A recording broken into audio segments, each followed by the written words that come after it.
ਦਲੀਲ ਵਿੱਚ ਤੁਹਾਡਾ ਸਵਾਗਤ ਹੈ ਤੇ ਮੈਂ ਹਾਂ ਐਸਪੀ ਸਿੰਘ। ਹਊਆ ਵੇਖਣ ਵਿੱਚ ਕਿਹੋ ਜਿਹਾ ਲੱਗਦਾ ਇਹ ਪਤਾ ਨਹੀਂ, ਪਰ ਬਣਾਈ ਦਾ ਕਿਵੇਂ ਹੈ ਇਹ ਕੋਈ ਸਾਡੀਆਂ ਸਰਕਾਰਾਂ ਤੋਂ ਸਿੱਖੇ। ਹਜ਼ਾਰਾਂ ਦੀ ਤਾਦਾਦ ਵਿੱਚ ਪੁਲਿਸ ਝੋਕ ਦਿਓ, ਸੈਂਕੜੇ ਪੁਲਿਸ ਅਫਸਰ ਝੋਕ ਦਿਓ, ਪ੍ਰੈਸ ਕਾਨਫਰੰਸਾਂ ਦਾ ਹੜ ਲਿਆ ਦਿਓ। ਅੱਜ ਇੱਧਰੋਂ ਇੱਕ ਵੀਡੀਓ ਆਈ, ਅੱਜ ਉੱਥੇ ਇੱਕ ਗੱਡੀ ਗਈ, ਫਲਾਣਾ ਪਿੰਡ ਘੇਰ ਲਿਆ, ਇੱਕ ਵੱਡਾ ਸਾਰਾ ਚੱਕਰ ਚਲਾ ਦਿਓ, ਤਮਾਸ਼ਾ ਵੱਡਾ ਕਰੋ। ਬੰਦਾ ਠਾਣੇ ਲਿਜਾਣ ਦੀ ਥਾਂ ਡਿਬਰੂਗੜ੍ਹ ਪਹੁੰਚਾਓ, ਫੜੋ ਫੜੀ ਦਾ ਸਿਲਸਿਲਾ ਲੰਮਾ ਚਲਾਓ, ਫਿਰ ਪੂਰੇ ਦੇਸ਼ ਨੂੰ ਵਿਖਾਓ ਵੀ ਹਊਆ ਆ ਗਿਆ ਹਊਆ। ਅੰਮ੍ਰਿਤਪਾਲ ਵਾਲਾ ਸਾਰਾ ਘਟਨਾਕ੍ਰਮ ਤੁਹਾਡੇ ਸਾਹਮਣੇ ਹੈ। ਸੈਂਕੜੇ ਤੇ ਤੁਸੀਂ ਹੁਣ ਤੱਕ ਵੀਡੀਓ ਹੀ ਵੇਖ ਲਈਆਂ ਨੇ, ਇਸ ਲਈ ਜੇ ਅਸੀਂ ਵੀ ਉਸੇ ਬਾਰੇ ਗੱਲ ਕਰਾਂਗੇ ਤਾਂ ਚੰਗਾ ਨਹੀਂ ਲੱਗੇਗਾ। ਪਰ ਇੱਕ ਅਜਬ ਗਜ਼ਬ ਕਿਸਮ ਦਾ ਨੈਰੇਟਿਵ ਇਸ ਘਟਨਾਕ੍ਰਮ ਵਿੱਚੋਂ ਉਪਜਿਆ, ਜਿਸ ਨੂੰ ਕੁਝ ਜ਼ਮੀਨ ਮਿਲਦੀ ਵਿਖਾਈ ਦੇ ਰਹੀ ਹੈ, ਇਸ ਲਈ ਉਸ ਬਾਰੇ ਗੱਲ ਕਰਨੀ ਜ਼ਰੂਰੀ ਹੈ। ਅਖੇ ਜੀ, ਜੇ ਉਹ ਹਿੰਦੂ ਰਾਸ਼ਟਰ ਦੀ ਗੱਲ ਕਰ ਸਕਦੇ ਹਨ ਤਾਂ ਅਸੀਂ ਸਿੱਖ ਰਾਜ ਦੀ ਗੱਲ ਕਿਉਂ ਨਹੀਂ ਕਰ ਸਕਦੇ?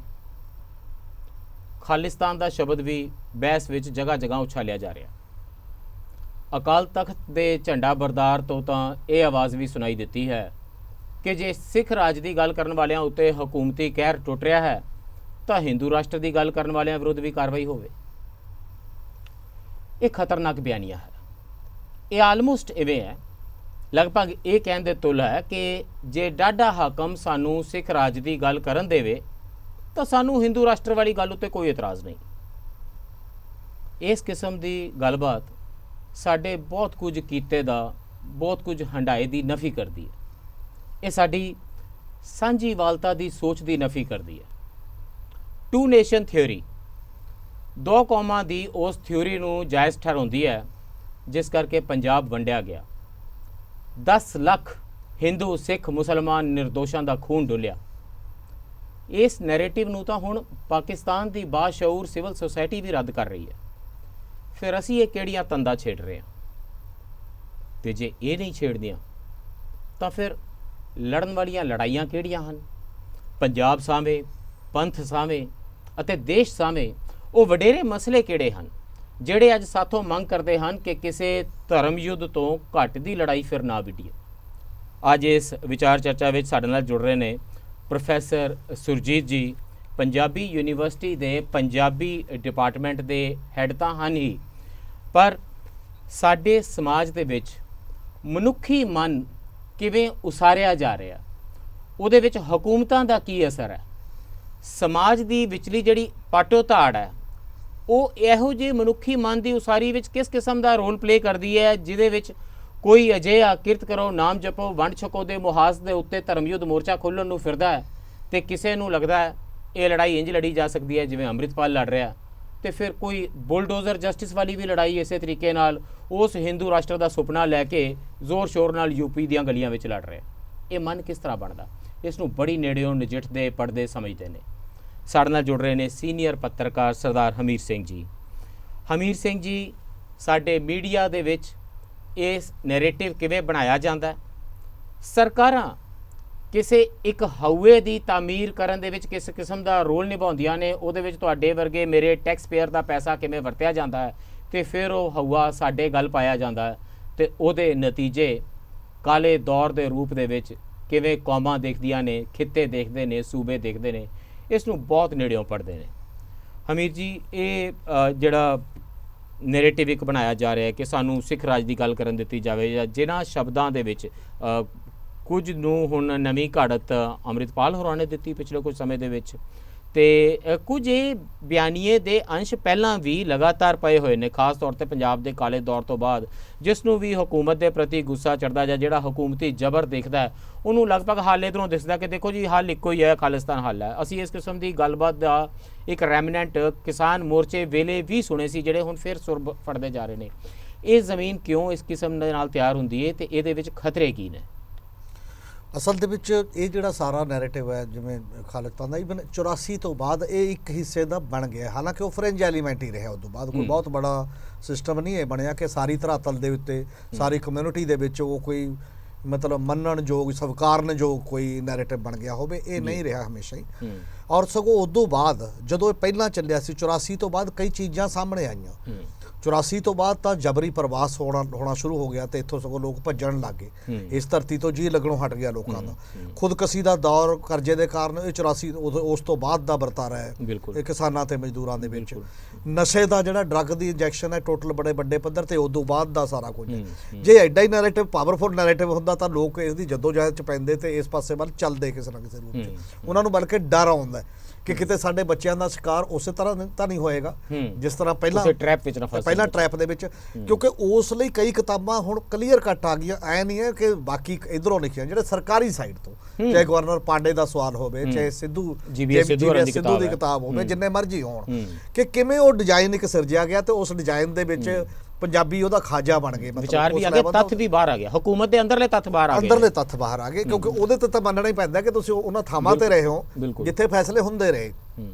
ਉਹਦੇ ਨਾਲ ਆਟੋਮੈਟਿਕਲੀ ਇਹ ਗੱਲ ਕਲੀਅਰ ਹੁੰਦੀ ਹੈ ਕਿ ਇੱਕ ਟ੍ਰੈਪ ਵਸਾਇਆ ਜਾਂਦਾ, ਜਿਹੜੇ ਟ੍ਰੈਪ 'ਚ ਤੁਸੀਂ ਫਸ ਜਾਂਦੇ ਹੋ ਜਾਂਦੇ ਜਾਂਦੇ ਨਾ ਚਾਹੁੰਦੇ ਹੋਏ ਵੀ। ਔਰ ਫਿਰ ਕਾਫੀ ਦੇਰ ਨਹੀਂ ਗੱਲ ਹੁੰਦੀ ਕਿਉਂਕਿ ਮਾਯੂਸੀ ਹੁੰਦੀ ਹੈ। ਮੁੜ ਕੇ ਆ ਕੇ ਇੱਕ ਕਿਸਾਨ ਅੰਦੋਲਨ ਹੁੰਦਾ ਜਿਹੜਾ ਵੱਡਾ ਮਾਸ ਅੰਦੋਲਨ ਦੇ ਤੌਰ ਤੇ ਬੜੇ ਲੰਮੇ ਸਮੇਂ ਬਾਅਦ। ਔਰ ਉਹ ਇੱਕ narrative ਸਿਰਜਦਾ 2-3। Number 1 centralisation of power ਦੇ ਖਿਲਾਫ ਕਿ ਗਵਰਨਮੈਂਟ ਆਫ ਇੰਡੀਆ ਡਾਇਰੈਕਟ ਦਖਲ ਕਿਉਂ ਦੇ ਰਹੀ ਹੈ, ਸਾਰੀ ਸੱਤਾ ਇੱਕੋ ਜਗ੍ਹਾ ਤੇ ਕਿਉਂ ਰਹਿੰਦੀ ਹੈ, ਇੱਕੋ ਥਾਂ ਤੇ ਕਿਉਂ ਰਹਿੰਦੀ ਹੈ, ਇਹ ਵੀ ਉਹਦਾ ਇੱਕ ਵੱਡਾ ਸਵਾਲ ਸੀ। ਦੂਜਾ ਕਾਰਪੋਰੇਟ ਇਕਨੋਮਿਕ ਮਾਡਲ ਦੇ ਖਿਲਾਫ। ਅਡਾਨੀ ਤੇ ਅੰਬਾਨੀ ਨੂੰ ਘਰ ਘਰ ਲੋਕ ਉਦੋਂ ਜਾਣਨ ਲੱਗੇ ਨੇ ਜਦੋਂ ਕਿਸਾਨ ਅੰਦੋਲਨ ਦਾ ਸੈਟਅਪ ਆਇਆ ਤੇ ਉਹਨਾਂ ਨੇ ਜਿਹੜਾ ਵਰਤਾਂਤ ਸਿਰਜਿਆ। ਤੀਜਾ ਮੈਥਡ ਦੇ ਤੌਰ ਤੇ, ਪੀਸਫੁਲ ਮੈਥਡ ਦੇ ਤੌਰ ਤੇ ਕਿ ਇਹ ਸਟਰਗਲ ਹੋਏਗੀ, ਲੰਮੀ ਹੋਏਗੀ, ਸਬਰ ਸੰਤੋਖ ਵਾਲੀ ਹੋਏਗੀ, ਜਜ਼ਬੇ ਵਾਲੀ ਹੋਏਗੀ, ਪਰ ਹੋਏਗੀ ਪੀਸਫੁਲ। ਔਰ ਸਭ ਕਮਿਊਨਿਟੀ ਜੋ ਹੋਣਗੀਆਂ ਐਗਜ਼ਿਸਟੈਂਸ ਦੇ ਕੁਐਸਚਨ ਨੇ ਸਾਡੇ ਲੜਕੇ ਦਿਖਾਈਏ ਨੇ ਹੋਂਦ ਦੇ ਲੜਾਈ ਦੇ ਤੌਰ ਤੇ, ਆਦੀਵਾਸੀਆਂ ਨੇ ਉੱਥੇ ਲੜੀਆਂ ਨੇ, ਜਿਹਦੇ ਚ ਕਿਸਾਨ ਅੰਦੋਲਨ ਨੇ ਲੜੀ ਹੈ, ਜਿਹਦੇ ਇਰਦ ਗਿਰਦ ਚਾਹੇ ਕੋਈ ਵਿਦੇਸ਼ ਚ ਰਹਿੰਦਾ ਬੰਦਾ ਪੰਜਾਬੀ ਤੇ ਚਾਹੇ ਉਹ ਦੇਸ਼ ਦੇ ਵੱਖ-ਵੱਖ ਭਾਗਾਂ 'ਚ ਰਹਿੰਦਾ, ਚਾਹੇ ਇੱਥੇ ਰਹਿੰਦਾ, ਉਹ ਇਕੱਠਾ ਹੁੰਦਾ। ਇਕੱਠਾ ਹੋ ਕੇ ਜਿਹੜੇ ਪ੍ਰਧਾਨ ਮੰਤਰੀ ਨੂੰ ਇਹ ਕਹਿੰਦੇ ਸੀ ਕਿ ਮੋਦੀ ਹੈ ਤਾਂ ਮੁਮਕਿਨ ਹੈ ਤੇ ਉਹ ਪਿੱਛੇ ਹਟਣ ਦਾ ਸਵਾਲ ਹੀ ਪੈਦਾ ਨਹੀਂ ਹੁੰਦਾ। ਉਹਨੂੰ 19 ਨਵੰਬਰ ਨੂੰ ਉਹ ਵੀ ਗੁਰੂ ਨਾਨਕ ਸਾਹਿਬ ਦਾ ਦਿਨ ਮੰਨਣਾ ਪੈਂਦਾ, ਦੇਖਣਾ ਪੈਂਦਾ ਕਿ ਜੇ ਬੇਡਰਾ ਕਰਨੇ ਨੇ ਆਪਾਂ ਖੇਤੀ ਦੇ ਕਾਲੇ ਬਿੱਲ ਵਾਪਸ ਲਏ ਉਹਨਾਂ ਨੇ, ਖੇਤੀ ਦੇ ਕਾਲੇ ਬਿੱਲ ਵਾਪਸ ਲਏ। ਔਰ ਤੁਸੀਂ ਦੇਖੋ ਕਿ ਇੱਕ ਇਹ ਬਿਆਨੀ ਹੈ ਸਟੇਟ ਇਹਦੇ ਤੋਂ ਕਾਊਂਟਰ ਕਰਕੇ ਡਰੂਗੀ ਜਾਂ ਨਹੀਂ। ਦੂਜਾ ਉਹ ਹੈ ਕਿ ਅਸੀਂ ਖਾਲਿਸਤਾਨ, ਸਿੱਖ ਰਾਜ ਜਾਂ ਬਾਕੀ, ਉਹਦੇ ਨਾਲ ਦੇਸ਼ ਦੇ ਬਾਕੀ ਬਾਹਰ ਬੈਠਾ ਕਿੰਨਾ ਬੰਦਾ ਡਰਦਾ, ਦੇਸ਼ ਦੇ ਅੰਦਰਲੇ ਕਿੰਨੇ ਲੋਕ ਕਹਿੰਦੇ ਨੇ ਭਾਈ ਭੱਜ ਜਾ, ਇੱਥੇ ਤਾਂ ਕੋਈ ਮਤਲਬ ਹੀ ਨਹੀਂ ਹੈ ਸਾਡਾ। ਔਰ ਵਿਦੇਸ਼ ਇੱਕ ਫਰਿੰਜ ਐਲੀਮੈਂਟ ਹੈ ਜਿਹੜਾ ਦੇਸ਼ ਨੂੰ ਸਾਡੀ ਇਹੋ ਜਿਹੀ ਕਿ ਇੱਕ ਇਮੇਜ ਮਿਲਦੀ ਹੈ ਜਿਹੜੀ ਹਕੀਕਤ ਵਿੱਚ ਹੈ ਨਹੀਂ। ਜਿਹੜੀ ਕਮਿਊਨਿਟੀ ਨੂੰ ਆਰਗੇਨਾਈਜ਼ ਨਹੀਂ ਕਰ ਸਕਦੀ ਕੋਈ ਚੀਜ਼, ਓਵਰਆਲ ਸਟੇਟ ਤਾਂ ਛੱਡੋ, ਡਿਫਰੈਂਟ ਕਮਿਊਨਿਟੀਆਂ ਤਾਂ ਛੱਡੋ, ਉਹ ਕਿਵੇਂ ਕਮਿਊਨਿਟੀ ਦੇ ਫੇਵਰ ਹੋ ਸਕਦਾ। ਦੋਨਾਂ ਦਾ ਜੇ ਬਾਈਨਰੀ ਆਪਾਂ ਲਈਏ ਤਾਂ ਕਿਹੜੀ ਚੀਜ਼ ਕਿਹੜੇ ਫੇਵਰ ਦੇ ਵਿੱਚ ਹੈ।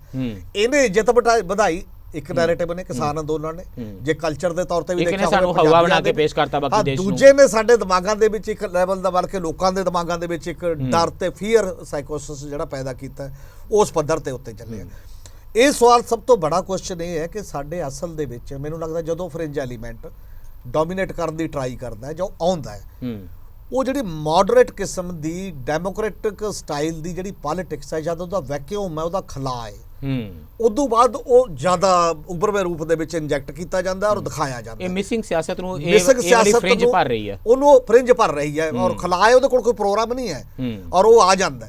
ਔਰ ਉਹਦਾ ਰੀਜਨ ਇਹ ਹੈ ਕਿ ਜਦੋਂ ਤੋਂ ਲੈ ਕੇ ਰੀਜਨਲ ਪਾਰਟੀ ਜਿਹੜੀ ਸ਼੍ਰੋਮਣੀ ਅਕਾਲੀ ਦਲ, SGPC, ਇਹ ਸਾਰੀਆਂ ਸੰਸਥਾਵਾਂ ਚੱਲ ਰਹੀਆਂ ਸੀ, ਚਾਹੇ ਉਹ ਮੋਰਚਾ ਲਾਉਂਦੀਆਂ ਸੀ ਅਨੰਦਪੁਰ ਦੇ ਮੱਥੇ ਤੇ ਸੀ, ਫੈਡਰਲ ਸਟਰਕਚਰ ਤੇ ਸੀ, ਐਮਰਜੈਂਸੀ ਦੇ ਖਿਲਾਫ ਸੀ, ਵੱਖ-ਵੱਖ ਟਾਈਪ ਦੇ ਮੋਰਚੇ, ਲੋਕਾਂ ਦੇ ਅਧਿਕਾਰਾਂ ਦੀ ਗੱਲ ਕਰਦੀਆਂ ਸੀ, ਉਹ ਅਧਿਕਾਰਾਂ ਦੀ ਗੱਲ ਸੀ। ਅੱਜ ਕੱਲ ਉਹ ਵੈਕਿਊਮ ਹੈ, ਉਹੀ ਪਾਰਟੀਆਂ UAPA ਦੇ ਪੱਖ 'ਚ ਵੀ ਵੋਟ ਪਾਉਂਦੀਆਂ ਨੇ, ਜੰਮੂ ਕਸ਼ਮੀਰ ਤੋੜ ਦੋ ਉਹਦੇ ਪੱਖ 'ਚ ਵੀ ਵੋਟ ਪਾਉਂਦੀਆਂ ਨੇ, ਔਰ ਡਿਫਰੈਂਟ ਟਾਈਪ ਦੇ ਜਿੰਨੇ ਵੀ ਲਾ ਜਿਹੜੇ ਸੈਂਟਰਲਾਈਜ਼ਡ ਬਣ ਰਹੇ ਨੇ ਉਹਦੇ ਪੱਖ 'ਚ ਵੋਟ ਪਾਉਂਦੀਆਂ ਨੇ। ਤਾਂ ਉਹ ਨੈਰੇਟਿਵ ਕਿੱਥੇ ਹੈ? ਬਿਨਾਂ ਸ਼ੱਕ ਪੰਜਾਬ ਇੱਕ ਰਾਈਟਸ ਚਾਹੁੰਦਾ ਹੈ, ਆਪਣੀ ਆਇਡੈਂਟੀਟੀ ਚਾਹੁੰਦਾ ਹੈ, ਆਪਣਾ ਕਲਚਰ, ਆਪਣਾ ਵਿਰਸਾ, ਡਾਇਵਰਸ ਕੰਟਰੀ ਹੈ, ਇਹਨੂੰ ਯੂਨਿਟਰੀ ਟਾਈਪ ਦਾ ਨਹੀਂ ਚਲਾਇਆ ਜਾ ਸਕਦਾ। ਉਹ ਗੱਲ ਹੈਗੀ ਹੈ, ਉਹ ਬੇਸਿਕ ਹੈ।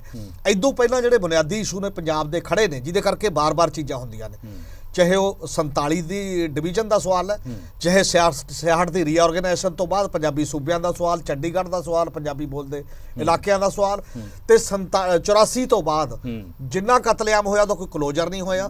ਜਿੰਨਾ ਵੀ ਘਟਨਾਕ੍ਰਮ ਜੇ ਤੁਸੀਂ ਉਹਦਾ ਕੋਈ ਕਲੋਜ਼ਰ ਨਹੀਂ ਕਰਦੇ, ਪੋਲੀਟੀਕਲ ਐਸਪੀਰੇਸ਼ਨ ਐਡਰੈਸ ਹੋਈਆਂ ਤੇ ਗ੍ਰੀਵੈਂਸਿਸ ਐਡਰੈਸ ਹੋਏ, ਉਹ ਐਡਰੈਸ ਨਹੀਂ ਜਦੋਂ ਚੀਜ਼ਾਂ ਹੁੰਦੀਆਂ ਤਾਂ ਉੱਪਰ ਚਾਹੇ ਖਰੀਦ ਵੀ ਆ ਜੇ ਪਰ ਅੰਦਰ ਉਹ ਕਿਤੇ ਨਾ ਕਿਤੇ ਰਹਿੰਦਾ। ਉਸੇ ਚੀਜ਼ ਦਾ ਅਸਲ ਦੇ ਵਿੱਚ ਬਾਰ-ਬਾਰ ਲੋਕ ਫਾਇਦਾ ਉਠਾਉਂਦੇ ਨੇ ਕਿ ਹਾਂਜੀ ਇਹਨੂੰ ਹੁਣ ਫੜ ਲਓ, ਇਹਨੂੰ ਫੜ ਲਓ। ਡਾਕਟਰ ਸੁਰਜੀਤ, ਇਹ ਜਦੋਂ ਇਹਨਾਂ ਨੇ 84 ਤੋਂ ਬਾਅਦ ਦੀ ਗੱਲ ਕੀਤੀ, ਮੈਨੂੰ ਲੱਗਦਾ ਦੋ ਵੱਡੇ ਘਟਨਾ ਚੱਕਰ ਉਸ ਤੋਂ ਬਾਅਦ ਹੋਏ ਨੇ। ਇੱਕ ਇਹ ਕਿ 90ਵਿਆਂ ਦੇ ਵਿੱਚ ਲਗਭਗ ਬੰਦਨਾ ਸ਼ਿਵਾ ਦੀ ਕਿਤਾਬ ਆ ਗਈ ਸੀ, violence of the green revolution. ਅਸੀਂ ਇਹ ਦੇਖ ਲਿਆ ਸੀ ਕਿ ਜਿਹੜਾ ਇਹ ਹਰਾ ਇਨਕਲਾਬ ਅਸੀਂ ਲਿਆਂਦਾ ਹੈ, ਇਹਨੇ ਸਾਡੇ ਛਾਤੀਆਂ ਤੇ ਮੌਲਣਾ, ਇਹ ਸਾਡਾ ਖੂਨ ਪੀ ਕੇ ਜਾਏਗਾ, ਤੇ ਉਹਨੇ ਸਾਡੀ ਧਰਤੀ ਜ਼ਹਿਰੀਲੀ ਕੀਤੀ, ਹਵਾ ਪਾਣੀ ਸਾਥੋਂ ਉਹ ਖੋਲਿਆ ਜਿਹੜਾ ਅਗਲੀਆਂ ਨਸਲਾਂ ਦਾ ਸਰਮਾਇਆ ਸੀ।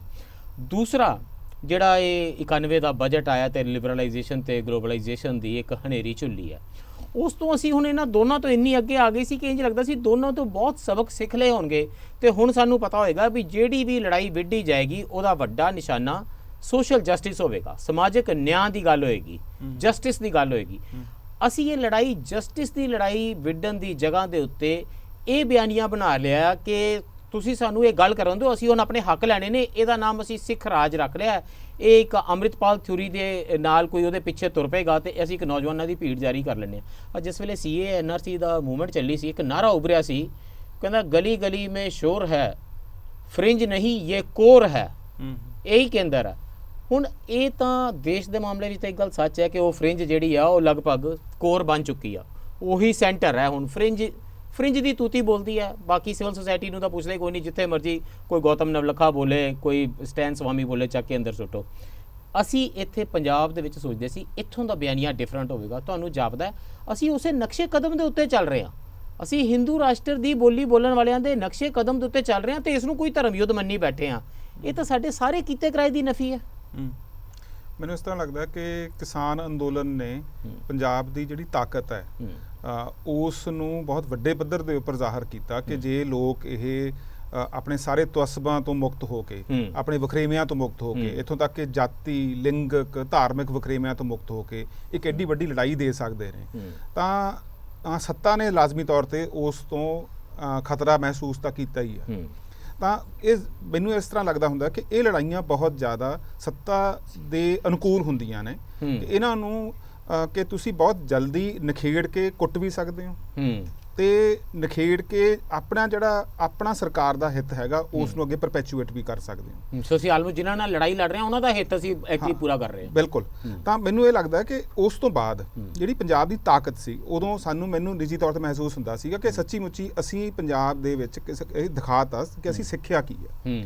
ਅਸੀਂ 90ਵਿਆਂ ਦੇ ਹਾਲਾਤ ਤੋਂ ਕੀ ਸਿੱਖਿਆ, 90ਵਿਆਂ ਤੋਂ ਬਾਅਦ ਜਿਹੜੀ ਸਾਡੀ ਨਿਊ ਲਿਬਰਲ ਜਦੋਂ ਆਰਥਿਕ ਨੀਤੀ ਆਈ ਆ ਉਸ ਦੇ ਵਿੱਚ ਕਿਹੜੇ ਸਾਡੇ ਨੁਕਸਾਨ ਹੋਏ, ਅਸੀਂ ਕੀ ਘਾਟੇ ਖਾਦੇ ਤੇ ਕਿਹੜੀ ਥਾਂ ਤੇ ਪਹੁੰਚ ਗਏ, ਵੀ ਇਸ ਗੱਲ ਨੂੰ ਪੰਜਾਬ ਨੇ ਉਹਦੇ ਗਿਆਨ ਦਾ ਹਿੱਸਾ ਬਣ ਗਈ। ਜਿਵੇਂ ਕਿ ਹਮੀਰ ਜੀ ਵੀ ਕਹਿ ਰਹੇ ਸੀਗੇ ਕਿ ਇਹ ਅਡਾਨੀ ਅੰਬਾਨੀ ਇਹ ਘਰ ਘਰ ਦੇ ਵਿੱਚ ਇਹ ਪਾਤਰ ਬਣ ਗਏ ਤੇ ਅਸੀਂ ਉਹ ਸਾਡਾ ਪੂਰਾ ਇੱਕ ਤਰ੍ਹਾਂ ਕਿਸਾਨ ਅੰਦੋਲਨ ਇੱਕ ਯੂਨੀਵਰਸਿਟੀ ਵੀ ਸੀ। ਇਹ ਸਾਰਾ ਸਵੀਪ ਵੇ ਕਿੱਦਾਂ ਹੋ ਗਿਆ, ਇੰਨੀ ਵਾਵਰੋਲਾ ਆ ਗਈ। ਮੈਨੂੰ ਇਹ ਲੱਗਦਾ ਕਿ ਇਸ ਗੱਲ ਤੋਂ ਬਾਅਦ ਲਾਜ਼ਮੀ ਤੌਰ ਤੇ ਜਿਹੜੇ ਪੰਜਾਬ ਦੀ ਨਫੀ ਚਾਹੁਣ ਵਾਲਿਆਂ ਦਾ ਇਹ ਉਹਨਾਂ ਦਾ ਗੱਠਜੋੜ ਵੀ ਹੈ, ਇਹ ਉਹਨਾਂ ਦੀ ਸਹਿਮਤੀ ਵੀ ਹੈ ਕਿ ਪੰਜਾਬ ਨੂੰ ਜੇ ਤੁਸੀਂ ਕਿਸੇ ਸਹੀ ਰਸਤੇ, ਜਿੱਥੇ ਪੰਜਾਬ ਇੱਕ ਜਸਟਿਸ ਦੀ, ਨਿਆਂ ਦੀ, ਬਰਾਬਰੀ ਦੀ ਉਹ ਲੜਾਈ ਲੜਨ ਵੱਲ ਤੁਰ ਰਿਹਾ, ਉਸ ਨੂੰ ਕਰਾਹੇ ਕਿਵੇਂ ਪਾਇਆ ਜਾਣਾ। ਸੋ ਸਾਈਂ ਸਾਡੇ ਤੋਂ ਤਾਂ ਛਾਤਰ ਨੇ।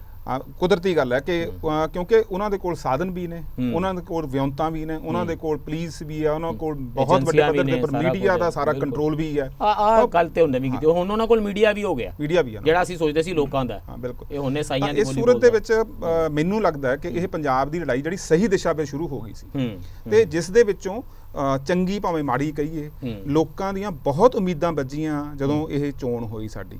ਮੈਨੂੰ ਉਦੋਂ ਡਰ ਲੱਗਦਾ ਸੀਗਾ ਕਿ ਇਸ ਚੋਣ ਤੋਂ ਬਾਅਦ ਜੇ ਜਿਹੜੀ ਨਵੀਂ ਪਾਰਟੀ ਜਿਹੜੀ ਹੋਂਦ ਦੇ ਵਿੱਚ ਆਈ ਤੇ ਉਸ ਦੀ ਸਰਕਾਰ ਬਣੀ, ਜੇ ਉਹ ਲੋਕਾਂ ਦੇ ਵਿੱਚ ਕੁਝ ਸੱਚੀ ਮੁੱਚੀ ਦਾ ਡਿਲੀਵਰ ਨਹੀਂ ਕਰੂਗੀ, ਲੋਕਾਂ ਦੀਆਂ ਜਿਹੜੀਆਂ ਉਹਨਾਂ ਦੀਆਂ ਆਪਣੀਆਂ ਰੋਜ਼ਮर्रा ਦੀਆਂ ਰੋਜ਼ਗਾਰ ਦੀਆਂ ਜਿਹੜੀਆਂ ਉਹਨਾਂ ਦੀਆਂ ਆਰਥਿਕਤਾ ਦੀਆਂ ਲੋੜਾਂ ਨੇ, ਉਹਨਾਂ ਦੇ ਆਪਣੇ ਸਨਮਾਨ ਦੀਆਂ ਲੋੜਾਂ ਵੀ ਨੇ, ਉਹ ਪੂਰਾ ਨਹੀਂ ਕਰੂਗੀ, ਤਾਂ ਇਹ ਖਤਰਾ ਲਾਜ਼ਮੀ ਤੌਰ ਤੇ ਖੜਾ ਸੀ। ਬੇੜੀ ਦਾ ਪੂਰ ਨਵਾਂ ਆਇਆ, ਪਰ ਡਰ ਬੜਾ ਲੱਗਦਾ ਹੈ। ਬੇੜੀ ਮੰਝਧਾਰ ਦੇ ਵਿੱਚ ਹੁਣੇ ਹੀ ਗੋਤੇ ਖਾ ਰਹੀ ਦਿਸਦੀ ਹੈ। ਡਰ ਇਹ ਹੈ ਵੀ ਕਿਤੇ ਸਾਨੂੰ ਨਾਲ ਲੈ ਡੁੱਬੇ, ਉਹ ਡਰ ਬਹੁਤ ਵੱਡਾ ਹੈ। ਅਸੀਂ ਇਹ ਗੱਲਬਾਤ ਨੂੰ ਜਾਰੀ ਰੱਖਾਂਗੇ। ਮਸਲੇ ਤੇ ਮਸਾਲੇ ਇਸ ਤੋਂ ਜ਼ਿਆਦਾ ਵੀ ਹੈਗੇ ਨੇ ਅਵੇਲੇਬਲ ਬਹੁਤ ਸਾਰੇ YouTube ਦੇ ਉੱਤੇ, ਹੋਰਨਾਂ ਚੈਨਲਾਂ ਦੇ ਉੱਤੇ, ਜਿੱਥੇ ਕੌਣ ਕਿਧਰੋਂ ਦੀ ਭੱਜਿਆ ਸੀ, ਕਿਸਨੇ ਕਿੱਥੋਂ ਕੰਧ ਟੱਪੀ ਸੀ, ਕਿਹੜੀ ਗੱਡੀ ਪਿੱਛੇ ਛੱਡ ਗਿਆ ਸੀ। ਜੇ ਉਹਦੇ ਵਿੱਚ ਇੰਟਰਸਟ ਹੈ ਤੇ ਉਹ ਮਿਸ ਨਾ ਕਰਿਆ ਜੇ, ਬਿਲਕੁਲ ਤੁਸੀਂ ਉੱਧਰ ਜਾ ਸਕਦੇ ਹੋ। ਵਰਨਾ ਬ੍ਰੇਕ ਤੋਂ ਬਾਅਦ ਮਿਲਦੇ ਹਾਂ।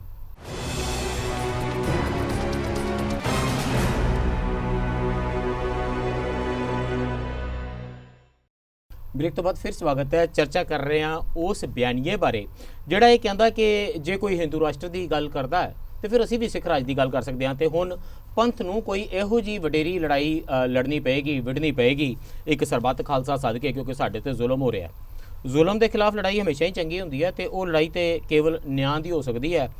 ਕਿਹੜੀਆਂ ਲੜਾਈਆਂ ਲੜਨ ਵਾਲੀਆਂ ਨੇ, ਕਿਹੜੇ ਧਰਮ ਯੁੱਧ ਮੋਰਚੇ ਲਾਉਣ ਵਾਲੇ ਨੇ, ਕਿਹੜੇ ਆਪਣੇ ਅੰਦਰ ਲਾਉਣ ਵਾਲੇ ਨੇ ਤੇ ਕਿਹੜੇ ਕਿੱਥੇ ਕਿਹੜੇ ਮੁਹਾਜ਼ਾਂ ਤੇ ਜਾ ਕੇ ਲੜਨ ਵਾਲੇ ਨੇ, ਇਹਦੇ ਬਾਰੇ ਚਰਚਾ ਕਰ ਰਹੇ ਹਾਂ। ਸਾਡੇ ਨਾਲ ਚਰਚਾ ਵਿੱਚ ਸ਼ਾਮਿਲ ਨੇ ਸਰਦਾਰ ਹਮੀਰ ਸਿੰਘ ਜੀ, ਸੀਨੀਅਰ ਪੱਤਰਕਾਰ, ਅਤੇ ਪ੍ਰੋਫੈਸਰ ਸੁਰਜੀਤ, ਅਕੈਡਮੀਸ਼ੀਅਨ ਅਤੇ ਕਮੈਂਟੇਟਰ।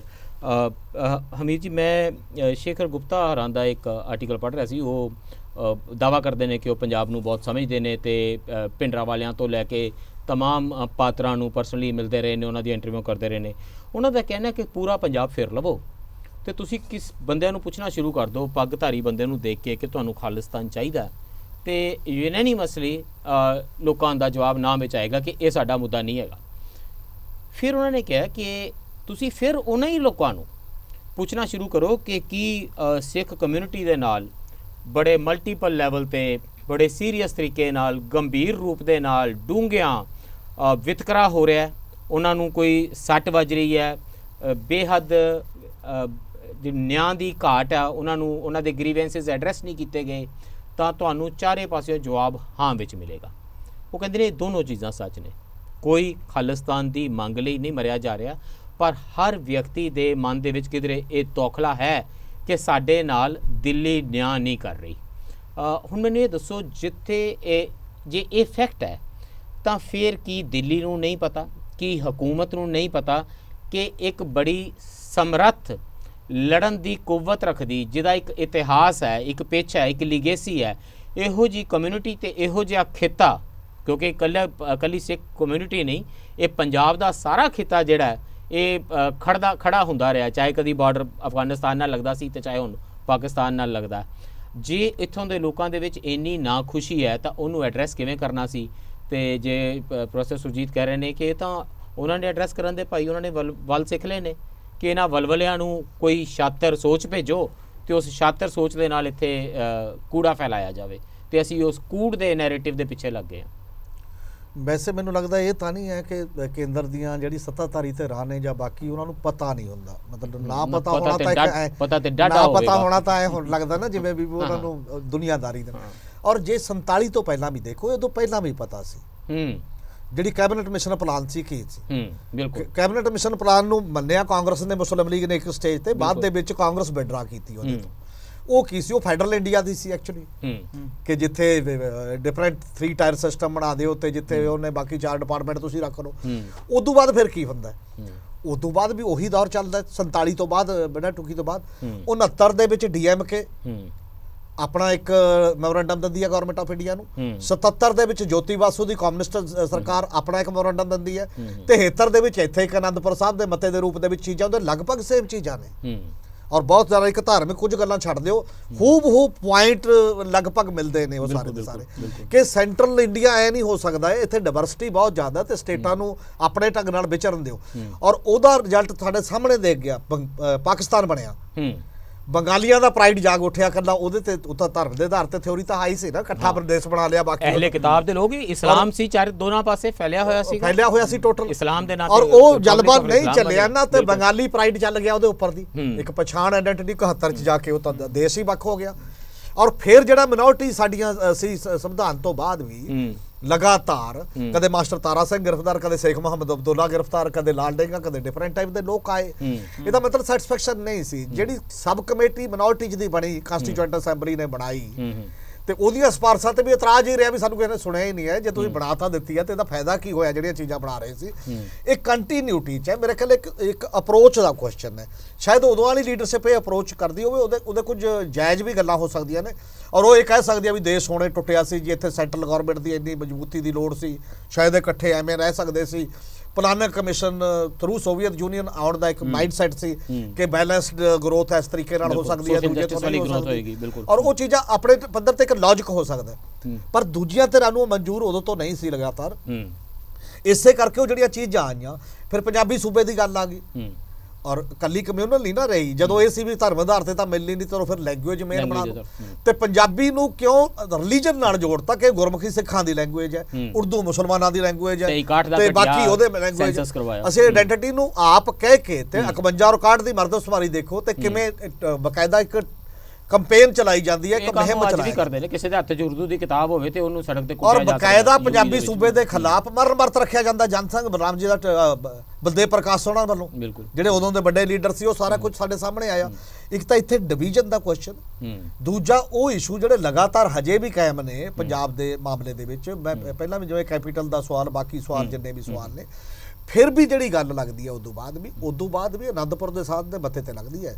ਈਵਨ ਜਿਹੜੀ ਖਾਲਿਸਤਾਨੀ ਮੂਵਮੈਂਟ ਕਹਿੰਦੇ ਨੇ ਲੋਕ, ਜਿਹੜੀ ਸੰਤ ਭਿੰਡਰਾਂਵਾਲੇ ਦੇ, ਕਦੇ ਵੀ ਇੱਕ ਸਟੇਜ ਤੇ ਮੈਂ ਤਾਂ ਨਹੀਂ ਦੇਖਿਆ ਉਹ ਕਹਿੰਦੇ ਅਨੰਦਪੁਰ ਮੱਥੇ ਦੀ ਲੜਾਈ ਹੈ, ਇਹ ਤੋਂ ਮੈਂ ਪਿੱਛੇ ਨਹੀਂ ਹਟਣਾ। ਪੋਲੀਟੀਕਲ ਐਸਪੀਰੇਸ਼ਨ ਦੀ ਇੱਕ ਮੂਵਮੈਂਟ, ਜੇ ਸਰਕਾਰ ਆਪ ਦੇਣਾ ਚਾਹੇ, ਇਹ ਸ਼ਬਦਾਵਲੀ ਮੈਂ ਦੇਖੀ ਹੈ ਵੀ ਜੇ ਆਪ ਦੇਣਾ ਚਾਹੇ ਸਾਨੂੰ ਨਾ ਮਨਜ਼ੂਰ ਵੀ ਨਹੀਂ ਤਾਂ ਅਸੀਂ ਇੱਥੇ ਹੀ ਰਹਿ ਕੇ ਵੀ ਆਪਣੀ ਇੱਕ ਗੱਲ, ਅਸੀਂ ਇੱਕ ਸਨਮਾਨ ਚਾਹੁੰਦੇ ਆ, ਇੱਕ ਗੱਲ ਚਾਹੁੰਦੇ ਆ।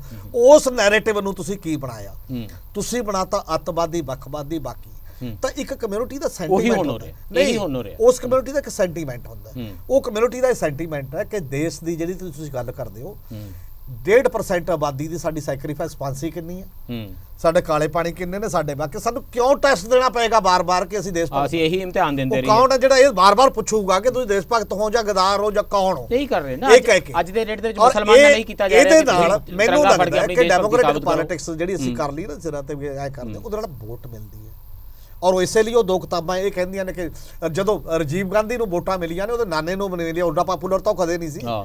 ਔਰ ਇਸੇ ਤਰ੍ਹਾਂ ਗੁਜਰਾਤ ਤੋਂ ਬਾਅਦ ਫਿਰ ਦੂਜਿਆਂ ਨੂੰ ਵੋਟ ਮਿਲਦੀ ਹੈ। ਔਰ ਉਹ ਜਿਹੜੀ ਵੋਟ ਕਲਚਰ ਹੈ, ਕੇਵਲ ਪੋਲੀਟੀਕਲ ਸੈਟਅਪ ਜਾਂ ਦੇਸ਼ ਦਾ ਜਾਂ ਲੋਕਾਂ ਦਾ ਸਰੋਕਾਰ ਹੈ, ਉਹ ਛੱਡ ਕੇ ਹਰ ਹਾਲਤ ਸੱਤਾ ਹਾਸਲ ਕਰਨੀ, ਇਹ ਸਭ ਤੋਂ ਖਤਰਨਾਕ ਐਟੀਟਿਊਡ ਹੈ। ਇੱਕ ਰੀਜ਼ਨ ਇਹ ਵੀ ਹੈ ਕਿ ਅਸੀਂ ਜੇ ਕੋਈ ਲੜਾਈ ਲੜ ਰਹੇ ਹੁੰਦੇ, ਜੇ ਕਿਸੇ ਮੁਹਾਜ਼ੇ ਤੇ ਕੋਈ ਵਡੇਰੀ ਲੜਾਈ ਚੱਲ ਰਹੀ ਹੁੰਦੀ ਜਾਂ ਸਾਡਾ ਕੋਈ ਇਰਾਦਾ ਹੁੰਦਾ, ਤਾਂ ਫਿਰ ਦੂਸਰੀ ਲੜਾਈ ਲਈ ਜਗ੍ਹਾ ਆਪੇ ਹੀ ਘਟ ਜਾਂਦੀ ਹੈ। ਜਦੋਂ ਕਿਸਾਨ ਮੋਰਚਾ ਲੱਗਾ ਹੁੰਦਾ ਤੇ ਕੋਈ ਹੋਰ ਮੋਰਚਾ ਲਾਣਾ ਬਹੁਤ ਔਖਾ ਹੋ ਜਾਂਦਾ, ਫਿਰ ਹਰ ਮੋਰਚੇ ਨੂੰ ਉਹਦਾ ਹਿੱਸਾ ਬਣਨਾ ਪੈਂਦਾ, ਹਰ ਕੋਈ ਉਹਦੀ ਬੈਂਡ ਵੈਗਨ ਵਿੱਚ ਚੜਦਾ। ਜੇ ਮਤਲਬ ਹੁਣ ਜੇ ਅਸੀਂ ਸੱਚਮੁੱਚ ਨਿਆਂ ਦੀ ਕੋਈ ਲੜਾਈ ਲੜਨੀ ਸੀ, ਫਿਰ ਜੇ ਕਿਰਤ ਕਰੋ ਵੰਡ ਛਕੋ ਵਾਲੀ ਗੁਰੂ ਦੇ ਸ਼ਬਦ ਨੂੰ ਪਰਨਾਈ ਕਮਿਊਨਿਟੀ ਹੈ, ਤਾਂ ਫਿਰ ਉਹ ਸਵਾਲ ਪੁੱਛਦੀ ਬਿਲਕੁਲ। ਤੇ ਫਿਰ ਅਕਾਲ ਤਖਤ ਇਹ ਕਾਲ ਦਿੰਦਾ ਕਿ ਭਾਈ ਜਿਹੜੇ ਗਰੀਬ ਗੁਰਬੇ ਨੇ ਉਹਨਾਂ ਕੋਲ ਜ਼ਮੀਨ ਕਿੰਨੀ ਹੈ। ਐਗਰੀਕਲਚਰ ਦੇ ਵਿੱਚ ਜ਼ਮੀਨ ਦਾ, ਐਗਰੀਰੀਅਨ ਕਮਿਊਨਿਟੀ ਦੇ ਵਿੱਚ ਜ਼ਮੀਨ ਦਾ ਸਵਾਲ ਇੱਕ ਵਡੇਰਾ ਸਵਾਲ ਹੈ। ਤੇ ਸਾਨੂੰ ਸਭ ਨੂੰ ਪਤਾ ਹੈ ਕਿ ਭਾਈ ਖੇਤੀ ਦੀ ਜਾਤ ਹੁੰਦੀ ਹੈ ਸਾਰੇ ਹਿੰਦੁਸਤਾਨ ਦੇ। ਅਸੀਂ ਸੈਂਸਸ ਆਫ ਐਗਰੀਕਲਚਰ ਲਾਸਟ 15-16 ਵਾਲਾ ਸਾਡੇ ਕੋਲ ਪਿਆ। ਕੁੱਲ ਜਿਹੜੀ 18% ਆਬਾਦੀ ਬਣਦੀ ਹੈ ਐਸਸੀ ਦੀ, ਤੇ 9% ਉਹਨਾਂ ਦੀਆਂ 9% ਤੋਂ ਘੱਟ ਉਹਨਾਂ ਦੀਆਂ ਲੈਂਡ ਹੋਲਡਿੰਗਸ ਨੇ। 48% ਲੈਂਡ ਹੋਲਡਿੰਗ ਜਿਹੜੀਆਂ ਉਹ ਅਪਰ ਕਾਸਟ ਤੇ OBC ਲਈ ਬੈਠੀ ਹੈ। ਇੱਕ ਆਦੀਵਾਸੀਆਂ ਦੀ ਹੈ ਕਿ ਜਿੰਨੀ ਪੋਪੂਲੇਸ਼ਨ ਹੈ ਉਨੀ ਉਹਨਾਂ ਕੋਲ ਜ਼ਮੀਨ ਆ ਜਾਏਗੀ। ਉਹਨਾਂ ਕੋਲ ਬਹੁਤ ਸਾਰੀ ਜਿਹੜੀ ਜ਼ਮੀਨ ਹੈ ਉਹ ਨਾਨ ਕਲਟੀਵੇਬਲ ਹੈ, ਇੰਪੋਸੀਬਲ ਲੈਂਡ ਹੈ, ਗੈਰ ਮੁਮਕਿਨ ਲੈਂਡ ਹੈਗੀ ਹੈ। ਜੇ ਅਸੀਂ ਇਹ ਸਵਾਲ ਪੁੱਛਦੇ ਕਿ ਭਾਈ ਅਖਬਾਰਾਂ ਦੇ ਮੈਟਰੀਮੋਨੀਅਲ ਕਾਲਮ ਦੇ ਵਿੱਚ ਅਸੀਂ ਕਿਸ ਨਾਲ ਕੀ ਧੱਕਾ ਕਰਦੇ ਹਾਂ, ਉਹਨੂੰ ਪੜ੍ਹ ਕੇ ਤਾਂ ਦੇਖੋ ਅਸੀਂ ਜਾਤ ਬਰਾਦਰੀ ਦਾ ਜਿਹੜਾ ਐਡਾ ਪੱਕੀਆਂ ਲਾਈਨਾਂ ਮਾਰੀਆਂ ਹੋਈਆਂ ਨੇ। ਜੇ ਇਹ ਲੜਾਈਆਂ ਚੱਲ ਰਹੀਆਂ ਹੁੰਦੀਆਂ, ਅਸੀਂ ਨਿਆਂ ਦੀ ਲੜਾਈ ਲੜਦੇ ਦੇਸ਼ ਦੇ ਕਾਲੇ ਕਾਨੂੰਨਾਂ ਦੇ ਖਿਲਾਫ, ਜਿਹਦੇ ਥੱਲੇ ਹੁਣ ਬੰਦ ਕੀਤੇ ਜਾਂਦੇ ਨੇ, ਜਿਹਦੇ ਥੱਲੇ ਤੁਸੀਂ ਗੁਆਂਟੇਨਾਮੋ ਬੇ ਬਣਾ ਰੱਖਿਆ ਹੈ ਦਿਬਰੂਗੜ੍ਹ ਨੂੰ, ਜੋ ਅਮਰੀਕਾ ਕਰਦਾ ਸੀਗਾ ਉਹਨਾਂ ਨਾਲ, ਉਹ ਸਾਡੀ ਆਪਣੀ ਹੁਕੂਮਤ ਆਪਣੇ ਹੀ ਨਾਗਰਿਕਾਂ ਨਾਲ ਕਰ ਰਹੀ ਹੈ ਕਿ ਦਿਬਰੂਗੜ੍ਹ ਬੰਦਾ ਭੇਜ ਦਿਓ। ਲੋਕਲ ਥਾਣੇ ਜਿੱਡਾ ਉਹਦਾ ਕਸੂਰ ਨਹੀਂ ਹੈਗਾ ਵੀ ਉਹ ਬੰਦੇ ਨੇ ਆਪਣੇ ਨਾਲ ਪ੍ਰਧਾਨ ਮੰਤਰੀ ਲਿਖ ਲਿਆ ਤੇ 6 ਲੱਖ ਬੰਦਾ ਉਹਦਾ ਫਾਲੋਅਰ ਬਣ ਗਿਆ। ਮੈਂ ਤੁਹਾਡੇ ਤੋਂ ਦੋ ਹੀ ਸਵਾਲ ਪੁੱਛ ਰਹੇ ਨੇ ਕਿ ਇੱਕ ਵੱਡੀ ਲੜਾਈ ਕਿਉਂ ਨਹੀਂ ਲੜੀ ਜਾ ਰਹੀ, ਤੇ ਇੱਕ ਉਹ ਸਪਲਾਈ ਕਿੱਥੋਂ ਆਉਂਦੀ ਹੈ ਜਿਹੜੀ ਕਿਸੇ ਇਮਾਨਦਾਰ ਵੱਡੇ ਇਖਲਾਕ ਵਾਲੇ ਪੱਤਰਕਾਰ ਸੁਧੀਰ ਚੌਧਰੀ ਦੇ 7.5 ਮਿਲੀਅਨ ਫਾਲੋਅਰ ਬਣਾਉਂਦੀ ਹੈ। ਤਾਂ ਹੀ 7.5 ਮਿਲੀਅਨ ਹੋਣਗੇ ਜੀ ਕੋਈ ਇਮਾਨਦਾਰੀ ਨਾਲ ਪੱਤਰਕਾਰੀ ਕਰਦਾ ਹੋਏਗਾ, ਦੇਸ਼ ਭਗਤੀ ਨਾਲ ਭਰੀ ਪੱਤਰਕਾਰੀ, ਆਪਣੇ ਲੋਕਾਂ ਲਈ ਨਿਆਂ ਦੀ ਸਦਾ ਸਵੇਰੇ ਸ਼ਾਮ ਗੱਲ ਕਰਦਾ ਹੋਏਗਾ, ਤਾਂ ਹੀ 7.5 ਲੱਖ ਮਿਲੀਅਨ ਲੋਕ ਉਹਨੂੰ ਫਾਲੋ ਕਰਨਗੇ। ਜਾਂ ਕੋਈ ਪ੍ਰਧਾਨ ਮੰਤਰੀ ਬਾਜੇ ਕੇ ਜਿਹੜਾ ਇੰਨੀ ਸਮਝ ਸਰਜੀ ਦੀਆਂ ਗੱਲਾਂ ਕਰਦਾ ਹੋਏਗਾ ਕਿ 6.5 ਲੱਖ ਬੰਦਾ ਉਹਦਾ ਫਾਲੋਅਰ ਹੈ। ਇਹ ਸਾਰੀ ਸਪਲਾਈ ਕਿਵੇਂ ਆਉਂਦੀ ਹੈ? ਪਹਿਲੀ ਗੱਲ ਤਾਂ ਮੈਨੂੰ ਲੱਗਦਾ ਜੇ ਆਪਾਂ ਇੱਕ ਸਿੱਖ ਸ਼ਬਦ ਦੇ ਦਿਵਾਲੇ ਕਿਸੇ ਸਟਰਗਲ ਨੂੰ, ਕਿਸੇ ਸੰਘਰਸ਼ ਨੂੰ ਆਪਾਂ ਕਲਪਨਾ ਕਰੀਏ ਤਾਂ ਸਾਡੇ ਕੋਲ ਦੋ ਮੁੱਖ ਤੌਰ ਤੇ ਪ੍ਰੇਰਨਾ ਸਰੋਤ ਰਹਿਣਗੇ। ਸਾਡੇ ਕੋਲ ਸ੍ਰੀ ਗੁਰੂ ਗ੍ਰੰਥ ਸਾਹਿਬ ਦਾ ਪ੍ਰੇਰਨਾ ਸਰੋਤ ਹੋਊਗਾ, ਵਿਚਾਰਧਾਰਾ ਹੋਊਗੀ ਜਿਹੜੀ ਕਿ ਹਰ ਪੱਧਰ ਦੇ ਉੱਪਰ ਇਨਸਾਫ ਦੀ, ਬਰਾਬਰੀ ਦੀ ਗੱਲ, ਉਹਦੇ ਵਿੱਚ ਸਾਡੇ ਕੋਲ ਇੱਕ ਤਰ੍ਹਾਂ ਦਾ ਸਾਡੇ ਕੋਲ ਸਰੋਤ ਹੈਗਾ।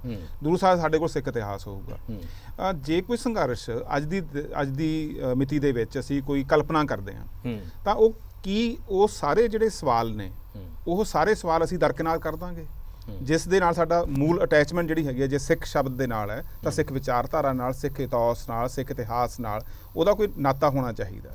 ਤਾਂ ਉਹ ਸਾਰੀਆਂ ਲੜਾਈਆਂ ਸਾਡੀਆਂ ਬਣਨਗੀਆਂ। ਫਿਰ ਉਹਦੇ ਵਿੱਚ ਲਿੰਗਕ ਬਰਾਬਰੀ ਦੀ ਲੜਾਈ ਵੀ ਬਣੂਗੀ, ਉਹਦੇ ਵਿੱਚ ਜ਼ਮੀਨ ਦੀ ਵੰਡ ਦੀ ਲੜਾਈ ਵੀ ਬਣੂਗੀ। ਉਹ ਸਾਰੀਆਂ ਲੜਾਈਆਂ ਸਾਡੀਆਂ ਬਣਨਗੀਆਂ। ਤੇ ਸਾਡੀ ਲੜਾਈ ਇਹ ਵੀ ਬਣੂਗੀ, ਪੰਜਾਬ ਦਾ ਮੁੰਡਾ ਪ੍ਰਵਾਸ ਦੇ ਵਿੱਚ, ਪੰਜਾਬ ਦਾ ਨੌਜਵਾਨ ਪ੍ਰਵਾਸ ਕਿਉਂ ਕਰ ਰਿਹਾ, ਪੰਜਾਬ ਛੱਡਣ ਵਾਸਤੇ ਕਿਉਂ ਮਜਬੂਰ ਹੈ, ਕਿਸ ਤਰ੍ਹਾਂ ਦਾ ਢਾਂਚਾ ਚਾਹੀਦਾ ਕਿ ਪੰਜਾਬ ਦੇ ਮੁੰਡੇ ਦੀ ਭੈਣ ਦਾ ਜ਼ਮੀਨ ਵਿੱਚ ਹਿੱਸਾ ਕਿਉਂ ਨਹੀਂ ਹੁੰਦਾ। ਤੇ ਜੇ ਅਸੀਂ ਜੇ ਅਸੀਂ ਮੰਨਦੇ ਹਾਂ ਕਿ ਅਸੀਂ ਕੋਈ ਇਸ ਤਰ੍ਹਾਂ ਦੀ ਚੀਜ਼, ਖਾਲਿਸਤਾਨ ਦੀ ਆਪਾਂ ਜੇ ਗੱਲ ਕਰਦੇ ਹਾਂ, ਜੋ ਖਾਲਿਸ ਦੇ ਨਾਲ ਸੰਬੰਧਿਤ ਇੱਕ ਇਸ ਤਰ੍ਹਾਂ ਦਾ ਗੁਰੂ ਦੇ ਨਾਲ ਲੜ ਲੱਗੀ ਹੋਈ ਜਿਹੜੀ ਪੂਰੀ ਦੀ ਪੂਰੀ ਵਸੋਂ ਹੈ, ਜੇ ਉਸ ਦਾ ਮੁਲਕ ਹੈ ਤਾਂ ਉਸ ਦੇ ਮੁਲਕ ਦੇ ਵਿੱਚ ਲੋਕਾਂ ਨੇ ਜਿਉਣਾ ਵੀ ਹੈ। ਹਰ ਜਗ੍ਹਾ ਖਾਲਿਸ ਕਿਉਂ ਨਹੀਂ ਹੋਣਾ ਚਾਹੀਦਾ ਆਦਮੀ ਨੂੰ? ਬਿਲਕੁਲ ਹੋਣਾ ਚਾਹੀਦਾ। ਤੇ ਉਹਦੇ ਚ ਯੂਪੀ ਦੇ ਵਿੱਚ ਕਿਸੇ ਭੈਣ ਨੂੰ ਹਿੱਸਾ ਕਿਉਂ ਨਾ ਮਿਲੇ, ਕਿਸੇ ਨਾਲ ਉਹ ਪ੍ਰੇਰਣਾ ਉਹਦੇ ਚ ਅਸੀਂ ਉਹਦੇ ਉੱਤੇ ਬਿਲਕੁਲ ਟੁੱਟ ਗਏ। ਮੈਨੂੰ ਲੱਗਦਾ ਕਿ ਉਹਨੂੰ ਤਾਂ ਅਸੀਂ ਉਹਦਾ ਨਾਤਾ ਛੱਡਤਾ। ਤੇ ਮੈਨੂੰ ਇਹ ਵੀ ਲੱਗਦਾ ਕਿ ਜਿੰਨੇ ਸੰਘਰਸ਼ ਹੁੰਦੇ ਨੇ, ਕਈ ਵਾਰ ਸੰਘਰਸ਼ ਦੇ ਵਿੱਚ ਤਾਂ ਇਹ ਵਿਚਾਰਧਾਰਾਵਾਂ ਨੂੰ ਇੱਕ ਬਹੁਤ ਪਵਿੱਤਰਤਾ ਦੇ ਨਾਲ ਨਿਭਾਇਆ ਜਾਂਦਾ।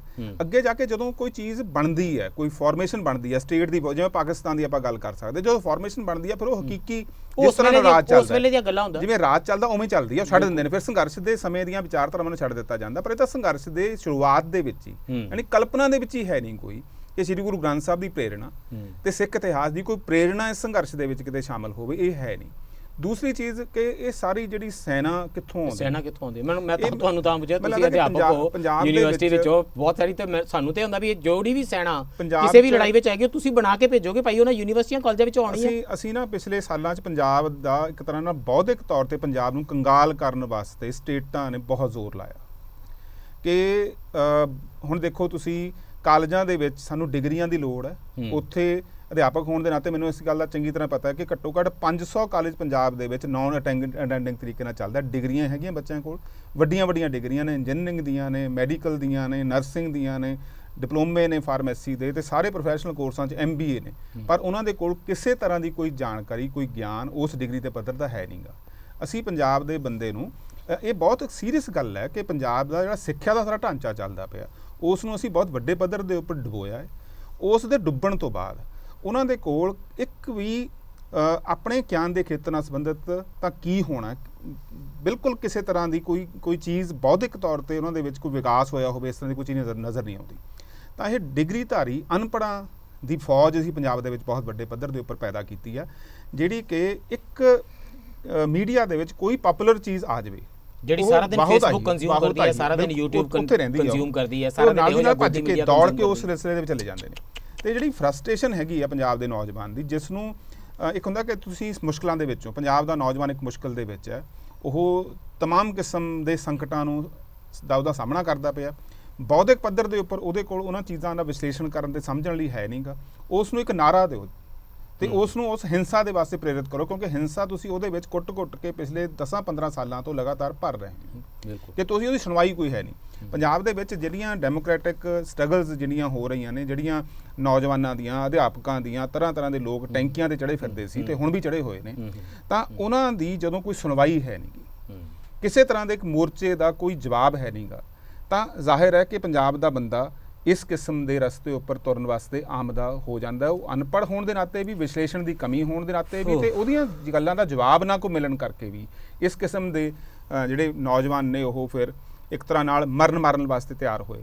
ਸਾਹ ਲੈ ਲਈਏ, we are living in Amritkaal times ਕਿ ਅੰਮ੍ਰਿਤਪਾਲ ਟਾਈਮਸ। ਹੁਣ ਤਾਂ ਇਹੀ ਨਹੀਂ ਸਮਝ ਆਉਂਦੀ ਤੁਹਾਡੀਆਂ ਗੱਲਾਂ ਸੁਣ ਕੇ ਕਿ ਕਿਹੋ ਜਿਹਾ ਅੰਮ੍ਰਿਤਕਾਲ ਹੈ ਜਿਹਦੇ ਵਿੱਚ ਅਸੀਂ ਇਹੋ ਜਿਹੀਆਂ ਫੌਜਾਂ ਤਿਆਰ ਕਰ ਰਹੇ ਹਾਂ। ਖੈਰ, ਉਹਨਾਂ ਲੜਾਈਆਂ ਦੀ ਗੱਲ ਕਰਾਂਗੇ ਜਿਹੜੀਆਂ ਨਹੀਂ ਲੜੀਆਂ ਜਾ ਰਹੀਆਂ, ਤੇ ਕਿਉਂ ਅਸੀਂ ਇਹਨਾਂ ਰਸਤਿਆਂ ਤੇ ਤੁਰ ਪਏ ਹਾਂ ਜਿੱਥੇ ਹਿੰਦੂ ਰਾਸ਼ਟਰ ਦੇ ਨੈਰੇਟਿਵ ਵਿੱਚੋਂ ਆਪਣੇ ਕਿਸੇ ਰਾਜ ਦਾ ਨੈਰੇਟਿਵ ਭਾਲਦੇ ਫਿਰਦੇ ਹਾਂ। After this break.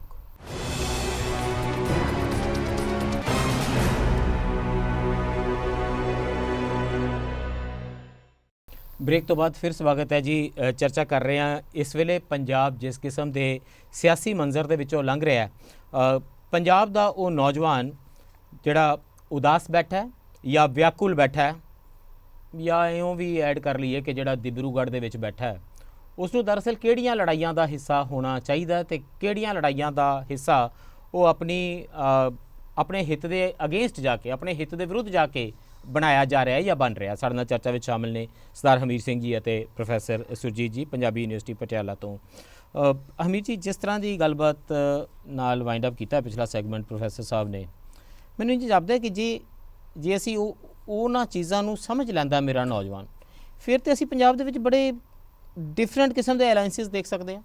ਫਿਰ ਜਿਹੜਾ ਅਸੀਂ ਵਖਰੇਵਾਂ ਕਰਦੇ ਹਾਂ ਕਿ ਰੈਡੀਕਲ ਇੱਦਾਂ ਸੋਚਦਾ ਹੈ ਜੀ ਤੇ ਮੋਡਰੇਟ ਸਿੱਖ ਇੱਦਾਂ ਸੋਚਦਾ ਜੀ, ਤੇ ਜੇ ਇਹ ਨਿਆਂ ਦੀ ਲੜਾਈ ਬਣ ਜਾਵੇ ਫਿਰ ਤੇ ਰੈਡੀਕਲ ਤੇ ਮੋਡਰੇਟ ਦਾ ਵੀ ਅਲਾਈਅੰਸ ਬਣਦਾ, ਫਿਰ ਤਾਂ ਸਿੱਖ ਤੇ ਕਾਮਰੇਡ ਦਾ ਵੀ ਅਲਾਈਅੰਸ ਬਣਦਾ, ਫਿਰ ਸਿਵਲ ਸੁਸਾਇਟੀ ਤੇ ਪੰਥਕ ਸਰਕਲਸ ਦਾ ਵੀ ਅਲਾਈਅੰਸ ਬਣਦਾ।